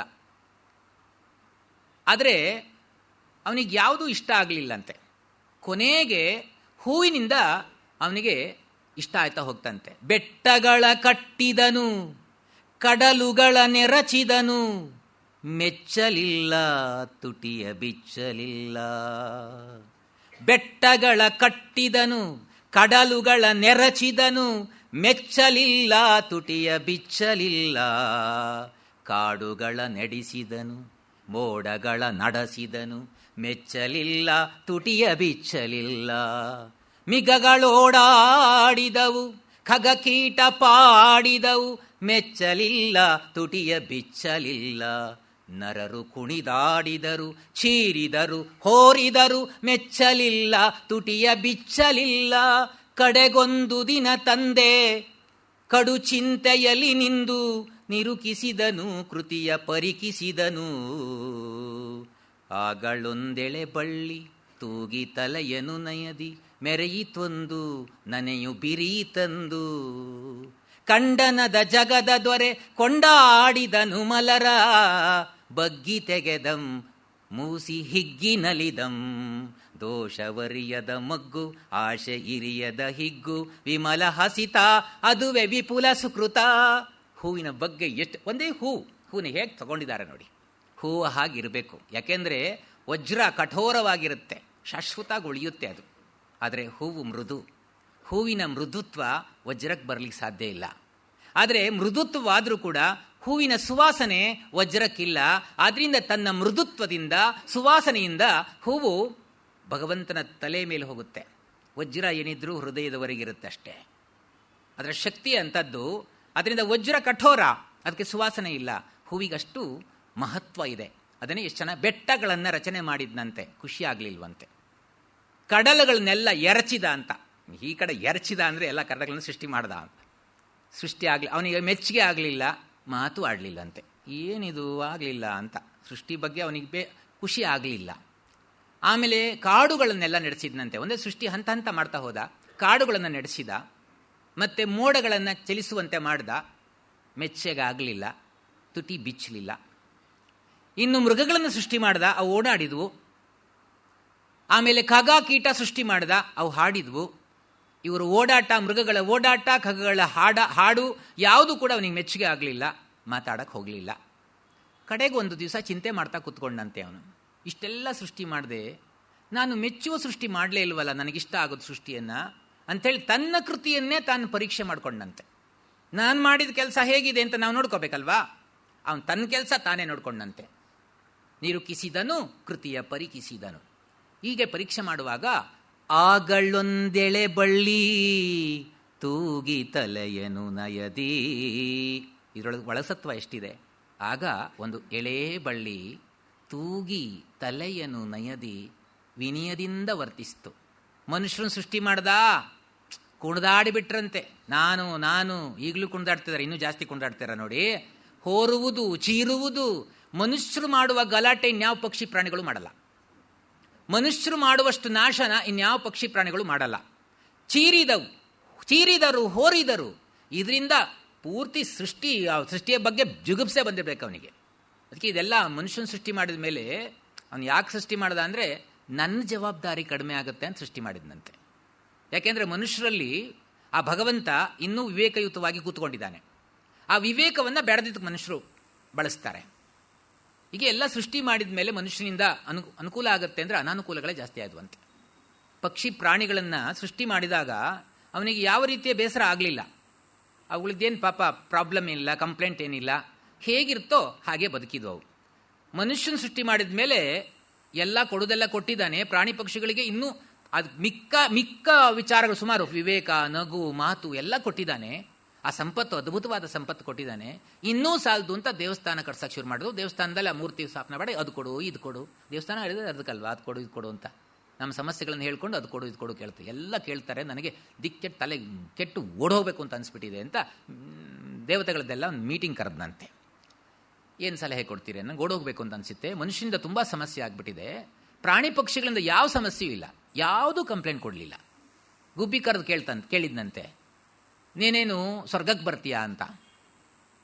ಏನು ಸ್ವರ್ಗದಲ್ಲಿ ಏನಿರುತ್ತೆ? ಎಲ್ಲ ಸುಖವೇ ಸುಖ, ನಾನು ಇಲ್ಲೇ ಸುಖವಾಗಿದ್ದೀನಲ್ಲ. ಮತ್ತೆ ಮನುಷ್ಯ ಕಂಪ್ಲೇಂಟ್ ಮಾಡ್ತಿದ್ದಾನಲ್ಲ, ಹಾಗಾದ್ರೆ ಒಂದು ಕೆಲಸ ಮಾಡು, ಅವನನ್ನೇ ಸ್ವರ್ಗ ಕಳಿಸ್ಬಿಡು, ನಾನು ಇಲ್ಲಿ ಆರಾಮಾಗಿರ್ತೀವಿ, ಅವನಿಂದ ಸ್ವಲ್ಪ ನಮ್ಮ ಪ್ರಾಬ್ಲಮ್ ಆಗ್ತಿದೆ. ಎಲ್ಲ ಕೇಳ್ತಾ ಇದ್ದಾನೆ ಅವನು. ಹಾಗೆ ಕಾಗೆ ಕೇಳಿದ್ದಂತೆ, ನಿನಗೇನಾದ್ರು ಸ್ವಲ್ಪ ನನ್ನ ಬಗ್ಗೆ ಅಸಮಾಧಾನ ಇದೆಯಾ, ಕಪ್ಪು ಬಣ್ಣ ಕೊಟ್ಟೆ ಅಂತ. ಆಮೇಲೆ ಒಡಕಲು ಧ್ವನಿ ಅದು ಹೇಳ್ತಂತೆ, ನಗ್ತಾ ನಗ್ತಾ ಹೇಳ್ತಂತೆ, ಭಗವಂತ ನೀನು ಕೊಟ್ಟಿದ್ದ ಪ್ರಸಾದ ಅದು, ನೀನು ಯಾಕೆ ಕೊಟ್ಟಿದ್ದೀನಿ ನಿನಗೆ ಗೊತ್ತಿದೆ, ನನಗೂ ಗೊತ್ತಿದೆ, ನಾನು ಅದ್ರ ಬಗ್ಗೆ ಆಕ್ಷೇಪ ಮಾಡಲ್ಲ. ನನ್ನ ಕಪ್ಪು ಬಣ್ಣ ಕೊಟ್ಟಿದ್ದು ಯಾಕೆ ನನಗೆ ಗೊತ್ತು, ನನ್ನ ರಕ್ಷಣಾ ಕವಚ ಅದು, ಅದೇ ನನಗೆ ರಕ್ಷೆ. ಆ ಕಪ್ಪು ಬಣ್ಣದಿಂದ ಆಗಲೇ ನಾನು ಚೆನ್ನಾಗಿ ಬದುಕ್ತೀನಿ, ಧೈರ್ಯವಾಗಿ ಬರ್ತದೆ, ನನ್ನ ಯಾರು ಹೊಡೆದು ಸಾಯಿಸಲ್ಲ. ನನ್ನ ಕಪ್ಪು ಬಣ್ಣದಿಂದಾಗಿ ನನ್ನ ಯಾರು ಹಿಡಿದು ಪಂಜರದಲ್ಲಿ ಇಡಲ್ಲ, ನನ್ನ ಕಪ್ಪು ಬಣ್ಣ ಅದಕ್ಕೆ ಕಾರಣ. ಗಿಳಿನ ಪಂಜರದಲ್ಲಿ ಇಡ್ತಾರೆ, ನವಿಗಳನ್ನ ಅದು ಹೊಡ್ತಾರೆ ತಿಂತಾರೆ, ಎಲ್ಲ ಬಣ್ಣ ಬಣ್ಣ ಯಾರ್ಯಾರಿಗೆ ಕೊಟ್ಟಿದ್ದೋ ಎಲ್ಲ ಅವುಗಳ ಅವಸಾನ ಅದರಿಂದಲೇ ಆಗಿರುತ್ತೆ. ನನ್ನನ್ನು ಯಾರು ಪಂಜರದಲ್ಲಿ ಇಡ್ತಾರ ಭಗವಂತ, ಎಷ್ಟು ಸ್ವಚ್ಛಂದವಾಗಿ ತಿರುಗ್ತಾ ಇದ್ದೀನಿ. ಇನ್ನೂ ಒಡಕ್ಲ ಧ್ವನಿ ಇಲ್ಲ, ನನಗೆ ಬೇಜಾರಿಲ್ಲ. ಯಾಕೆಂದ್ರೆ ನನ್ನನ್ನು ಯಾವಾಗಲೂ ಮನುಷ್ಯರು ಸ್ಮರಿಸ್ತಾ ಇದ್ದಾರೆ. ಎಷ್ಟೇ ಚೆನ್ನಾಗಿ ಹೇಳಿದ್ರು ಕೂಡ ಮೊದಲು ಮೂಲ ಧ್ವನಿಯೇ ನಂದು, ನನ್ನಿಂದ ಇಂಪ್ರೂವೈಸ್ಡ್. ಕೊನೆಗೆ ಆಗಾಗ ನೆನ್ಪು ಮಾಡ್ಕೊಳ್ತಾರೆ, ಇಂದು ಕಾಗೆ ಧ್ವನಿ ಅಂತೇಳಿ ಅವರವರೇ ನೆನ್ಪು ಮಾಡ್ಕೋತಾರೆ. ಅಂದರೆ ಮೂಲ ಧ್ವನಿ ನಂದೇ ಆಯ್ತಲ್ಲ ಅಲ್ಲಿಗೆ. ಅಂದರೆ ಎಲ್ಲ ಅದರಿಂದ ಏನು ಅದು ಒಡಕ್ಲ ಧ್ವನಿ ಬೇಜಾರನ್ನಲ್ಲಿ ನೀನು ನನ್ನ ವರವಾಗಿ ಕೊಟ್ಟಿದ್ದೆ ನನಗೆ. ಇನ್ನೂ ಅಲ್ಲದೆ ಎಷ್ಟು ಗೌರವ ಕೊಡ್ತಾರೆ ಜನ ನನಗೆ. ನಾನು ನನ್ನ ಬೈದರೆ ಮೆಚ್ಚುಗೆ ಆದೀತ, ಅದು ಖಂಡಿತ ಇಲ್ಲ. ಯಾರು ಸತ್ತರೆ ವೈಕುಂಠವಾಸಿಗಳಾದರೆ ನಾನು ಮುಟ್ಟುವರೆಗೂ ಅವ್ರು ಯಾರೂ ಊಟ ಮಾಡುವುದಿಲ್ಲ. ಎಷ್ಟು ಗೌರವ ಕೊಡ್ತಿದ್ದಾರೆ. ಇಷ್ಟೆಲ್ಲ ನನಗೆ ಸವಲತ್ತು ಕೊಟ್ಟರು ನಾನು ನಿನ್ನನ್ನು ದೂರಿದ್ರೆ ನಾನು ಎಂಥವನ್ನಾಗ್ತೀನಿ. ಭಗವಂತ ಇನ್ನೇನು ಬೇಡ, ಇಷ್ಟೇ ಸಾಕು ಅಂತಂತೆ. ಹೀಗೆ ಎಲ್ಲ ಪ್ರಾಣಿ ಪಕ್ಷಿಗಳಲ್ಲಿ ಕೇಳಿದರೆ ಯಾವುದ್ರೂ ಆಕ್ಷೇಪ ಇಲ್ಲ. ಆದರೆ ಮನುಷ್ಯನ ಕೇಳಿದಾಗ ಏನಾದರೂ ಆಗಬಾರ್ದೇನಾದ್ರು ಸೃಷ್ಟಿಯಲ್ಲಿ ಆಗಿದೆಯಾ, ಯಾವುದಾದ್ರೂ ನೀನು ಸರಿ ಇಲ್ಲ ಅನ್ಸೋದು ಏನಾದ್ರು ಕಾಣಿಸ್ತಾ ಇದೆಯಾ ಅಂತ ಮನುಷ್ಯನ ಕೇಳಿದ್ನಂತೆ. ಭಗವಂತ ಯಾವ್ದು ಸರಿ ಇದೆ ಹೇಳು ಅಂತ. ಅದಕ್ಕೆ ಈಗ ಎಲ್ಲೋದ್ರೂ ಕೂಡ ಕೇಳೋದು, ನನ್ನನ್ನು ಕಾಡಿಸ್ತಾರೆ ಜನ, ಅದನ್ನ ಓಡೋಗ್ಬೇಕು ಅಂತ. ಕೊನೆಗೆ ಒಬ್ಬ ದೇವತೆ ನಿಂತ್ಕೊಂಡು ಹೇಳಿದ್ನಂತೆ, ಹಿಮಾಲಯ ಪರ್ವತದ ಮೇಲೆ ಹೋಗ್ಬಿಡು ಅಂತ. ಅಲ್ಲಿಗೂ ಜನ ಬರ್ತಾರೆ, ಆಗಲ್ಲ ಅಲ್ಲಿ ಅಂತ. ನಾನು ಇದನ್ನೆಲ್ಲ ಫಾಲೋ ಮಾಡ್ಕೊಂಡು ಬರ್ತಾರೆ. ಇನ್ನು ಚಂದ್ರಲೋಕಕ್ಕೆ ಹೋಗು, ಅಲ್ಲಿಗೂ ಲಗ್ಗೆ ಇಡ್ತಿದ್ದಾರೆ ಜನ, ಆಗಲ್ಲ ಅಂತ. ಕೊನೆಗೆ ಒಬ್ಬ ಸೀನಿಯರ್ ಮೋಸ್ಟ್ ದೇವತೆ ಎದ್ದು ನಿಂತ್ಕೊಂಡು ಹೇಳಿದ್ನಂತೆ, ಭಗವಂತ ನೀನು ಎಲ್ಲಿಗೂ ಹೋಗಬೇಡ, ತುಂಬ ಸೆಕ್ಯೂರ್ಡ್ ಪ್ಲೇಸ್ ಹೇಳ್ತೀನಿ, ಅಲ್ಲಿ ಹೋಗಿದ್ದು ಬಿಡು. ಏನಪ್ಪ, ಎಲ್ಲಪ್ಪ ಅಂತ. ಮನುಷ್ಯನ ಸೃಷ್ಟಿ ಮಾಡಿದ್ಯಲ್ಲಪ್ಪ, ಅವರ ಹೃದಯದ ಒಳಗಡೆ ಹೋಗಿ ಸೇರ್ಕೊಂಡ್ಬಿಡು. ಎಲ್ಲ ಹೊರಗಡೆ ಹುಡ್ಕೊಂಡು ಹೋಗ್ತಾರೆ ಅವ್ರ ಹೊರತು ಯಾರೂ ಒಳಗಡೆ ಹುಡುಕಲ್ಲ. ಒಳಗಡೆ ಹುಡುಕಿದವ್ರು ನಿನ್ನ ಹತ್ರ ಏನೂ ಕೇಳಲ್ಲ. ರಮಣ ಮಹರ್ಷಿಗಳಂಥವರು ನೋಡಿ, ಅವರದ್ದು ಚರಿತ್ರೆ ಸೂಕ್ತಿ ಸಂಚಯ ಅಂತ ಸರ್ ರಾಮಸ್ವಾಮಿ ಬರೆದಿದ್ದಾರೆ.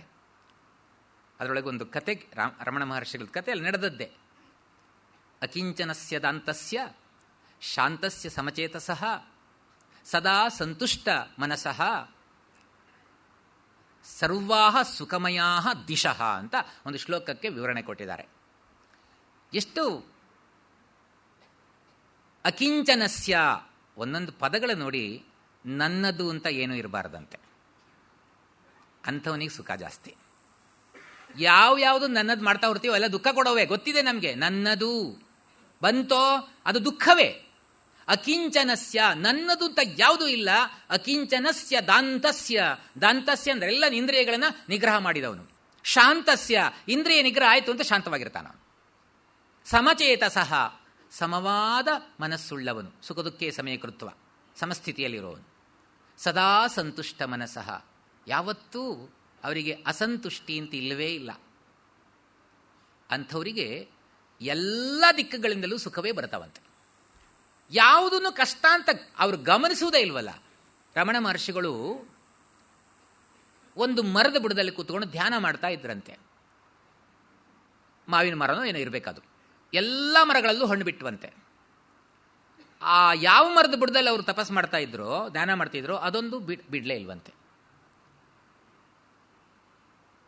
ಅದಕ್ಕೆ ಅವ್ರು ಹೇಳಿದ್ರಂತೆ, ನನ್ನ ಸಹವಾಸ ಮಾಡಿ ಅದನ್ನು ಬಿಡಲಿಲ್ಲ. ಯಾಕೆಂದರೆ ನಮಗೆ ಸಂತಾನ ಇಲ್ವಲ್ಲ. ಋಷಿಗಳಿಗೆ, ಸಂತರಿಗೆ, ಅವರಿಗೆ, ಸನ್ಯಾಸಿಗಳಿಗೆ ಸಂತಾನ ಎಲ್ಲಿದೆ? ಆದರೆ ನನ್ನ ಆಶ್ರಯಿಂದಾಗಿ ಸಂತಾನ ಇಲ್ಲ ಅದಕ್ಕೆ ಅಂತ. ಆಮೇಲೆ ಎಲ್ಲ ಭಕ್ತರು ಒಮ್ಮೆ ಈರುಳ್ಳಿ ಗಿಡನೆಲ್ಲ ನೆಡ್ತಾ ಇದ್ರಂತೆ. ರಮಣ ಮಹರ್ಷಿಗಳು ನೆಡ್ತಾ ಇದ್ರು. ಅವರು ಯಾವಾಗಲೂ ನಿರಂತರವಾಗಿ ಕೆಲಸ ಮಾಡ್ತಾನೆ ಇದ್ರು. ಕೆಲಸ ಮಾಡ್ತಾ ಮಾಡ್ತಾ ಬೋಧನೆ ಮಾಡ್ತಾ ಇದ್ರು. ಈರುಳ್ಳಿ ಗಿಡ ನೆಟ್ಟರು, ಎಲ್ಲ ನೆಟ್ಟರು. ಭಕ್ತರು ನೆಟ್ಟಿದ್ದೆಲ್ಲ ಈರುಳ್ಳಿ ಆಯ್ತಂತೆ. ರಮಣ ಮಹರ್ಷಿಗಳು ನೆಟ್ಟಿದ್ದು ಸತ್ತೋಯ್ತಂತೆ. ಜ್ಞಾನಿಗಳ ಸಂಪರ್ಕದಿಂದ ಈಗಲೇ ಮುಕ್ತಿ ಸಿಕ್ಬಿಡ್ತು ಅಂದ್ರಂತೆ. ದುಃಖಿಸ್ಲಿಲ್ಲ ಅವರು. ಆಮೇಲೆ ಹಾಗೆ ಇವರಿಗೆ ಪೂರ್ವಾಶ್ರಮದಲ್ಲಿ ಗುರುಗಳೊಬ್ರು ಇವರ ಆಶ್ರಮಕ್ಕೆ ಬಂದು ಪ್ರಶ್ನೆ ಕೇಳಕ್ಕೆ ಶುರು ಮಾಡಿದ್ರಂತೆ. ಆಗ ತಕ್ಷಣ ರಮಣ ಮಹರ್ಷಿಗಳು ಹೇಳಿದ್ರಂತೆ, ಅಲ್ಲ, ನೀವು ಪ್ರಶ್ನೆ ಕೇಳ್ತೀರಿ ಅಂತ ತಪ್ಪಿಸ್ಕೊಂಡು ಬಂದು ಸನ್ಯಾಸಿ ಆದೆ, ಇಲ್ಲಿಗೂ ಬಂದು ಪ್ರಶ್ನೆ ಕೇಳ್ತೀರಲ್ಲ ಅಂತ. ಅದೆಲ್ಲ ವಿಚಾರಗಳು ಎಷ್ಟು ಖುಷಿ ಕೊಡುತ್ತೆ ಅಂದರೆ, ಆ ಸಂತರ ವಿಚಾರಗಳು ಹಾಗೆ. ಶ್ರೀಧರ ಸ್ವಾಮಿಗಳು ಹಾಗೆ. ಯಾರೋ ಒಬ್ಬರು ಭಕ್ತರು ಬಂದು ಅವರ ಕೂತ್ಕೊಂಡಿರುವ ಜಾಗಕ್ಕೆ ಬಂದು ಒಂದಷ್ಟು ಕಾಣಿಕೆ ಸಲ್ಲಿಸಿದ್ರಂತೆ. ಅವ್ರು ಕಣ್ಣೆತ್ತು ನೋಡಲಿಲ್ಲ. ಅದು ನಿಜವಾದ ಸನ್ಯಾಸಿಗಳು ಅಂದ್ರೆ ಅದು. ಇನ್ನು ಕೆಲವು ಹಾಕಿದ ತಕ್ಷಣ ತೆಗೆದು ಜೇಬಿಗೆ ಇಟ್ಕೊತಾರೆ. ಈ ಥರ ಸನ್ಯಾಸಿಗಳು ಇದ್ದಾರೆ. ಅಷ್ಟೊತ್ತಿಗೆ ಮತ್ತಾರೋ ಒಬ್ಬ ಬಡವ ಬಂದಂತೆ, ನಮಗೆ ತುಂಬ ಕಷ್ಟ ಇದೆ ಸ್ವಾಮಿ, ಏನಾರು ಅನುಗ್ರಹ ಮಾಡಿ, ತಗೊಂಡೋಗು ಅಂದಂತೆ. ಹಾಕಿದ್ರೆ ತಗೊಂಡೋಗು ಅಂತ. ಇವನು ಹಾಕಿದವನು ಇದ್ದಾನಲ್ಲ, ಸ್ವಾಮಿ ಅದು ನಿಮಗೆ ಅಂತ ಹಾಕಿದ್ದು ಸ್ವಾಮಿ, ಅವನಿಗೆ ಕೊಟ್ಬಿಟ್ರಲ್ಲ. ಆಗ ತಕ್ಷಣ ಹೇಳಿದ್ರಂತೆ ಶ್ರೀಧರ ಸ್ವಾಮಿಗಳು, ನಿನಗೆ ಬೇಡ ಅಂತ ಹಾಕಿದ್ಯಲ್ವಾ, ಅದು ನನಗೆ ಬೇಡ, ಅದಕ್ಕೆ ಕೊಟ್ಟಿದ್ದೀನಿ. ಆ ಸಂತರು ಆ ಸ್ವಭಾವಗಳು ಹೇಗಿರ್ತವೆ.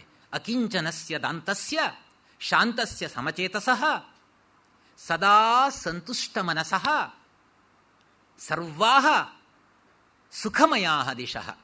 ಸಂತರ ಸ್ವಭಾವನೆ ಹಾಗೆ.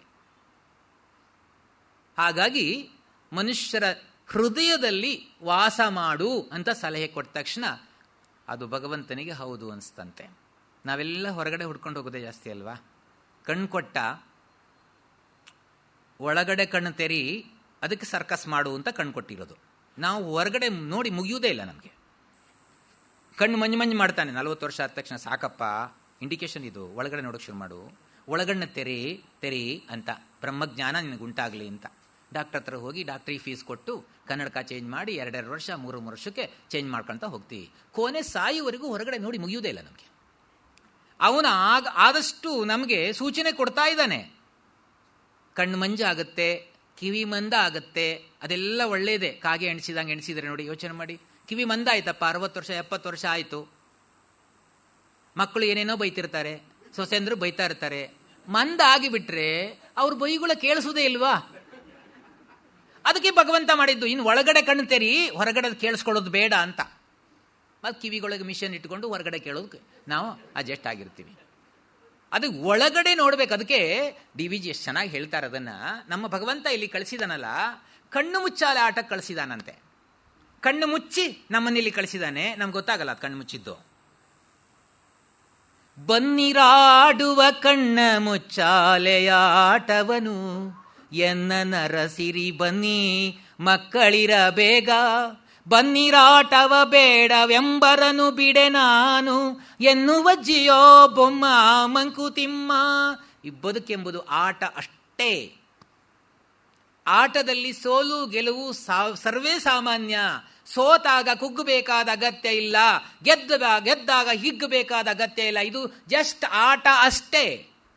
ಆಟದಲ್ಲಿ ತಿಳಿದವರು ಯಾವಾಗಲೂ ಅಷ್ಟೇ, ಎನಿತು ನೀಂ ಗೆಲಿದೆ ಎಂದೆನರು ಬಲ್ಲವರೆಂದು, ಎನಿತು ಪೋರ್ದೆ ಎನಿತನು ಪೊತ್ತೆ ಎನ್ನುವರ್, ಗಣನೆ ಸಲ್ವುದು ತೋರ್ದ ಪೌರುಷಕ್ಕೆ ಜಯಕಲ್ಲ, ದಿನ ದಿನದ ಗರಡಿ ಇದು ಮಂಕುತಿಮ್ಮ.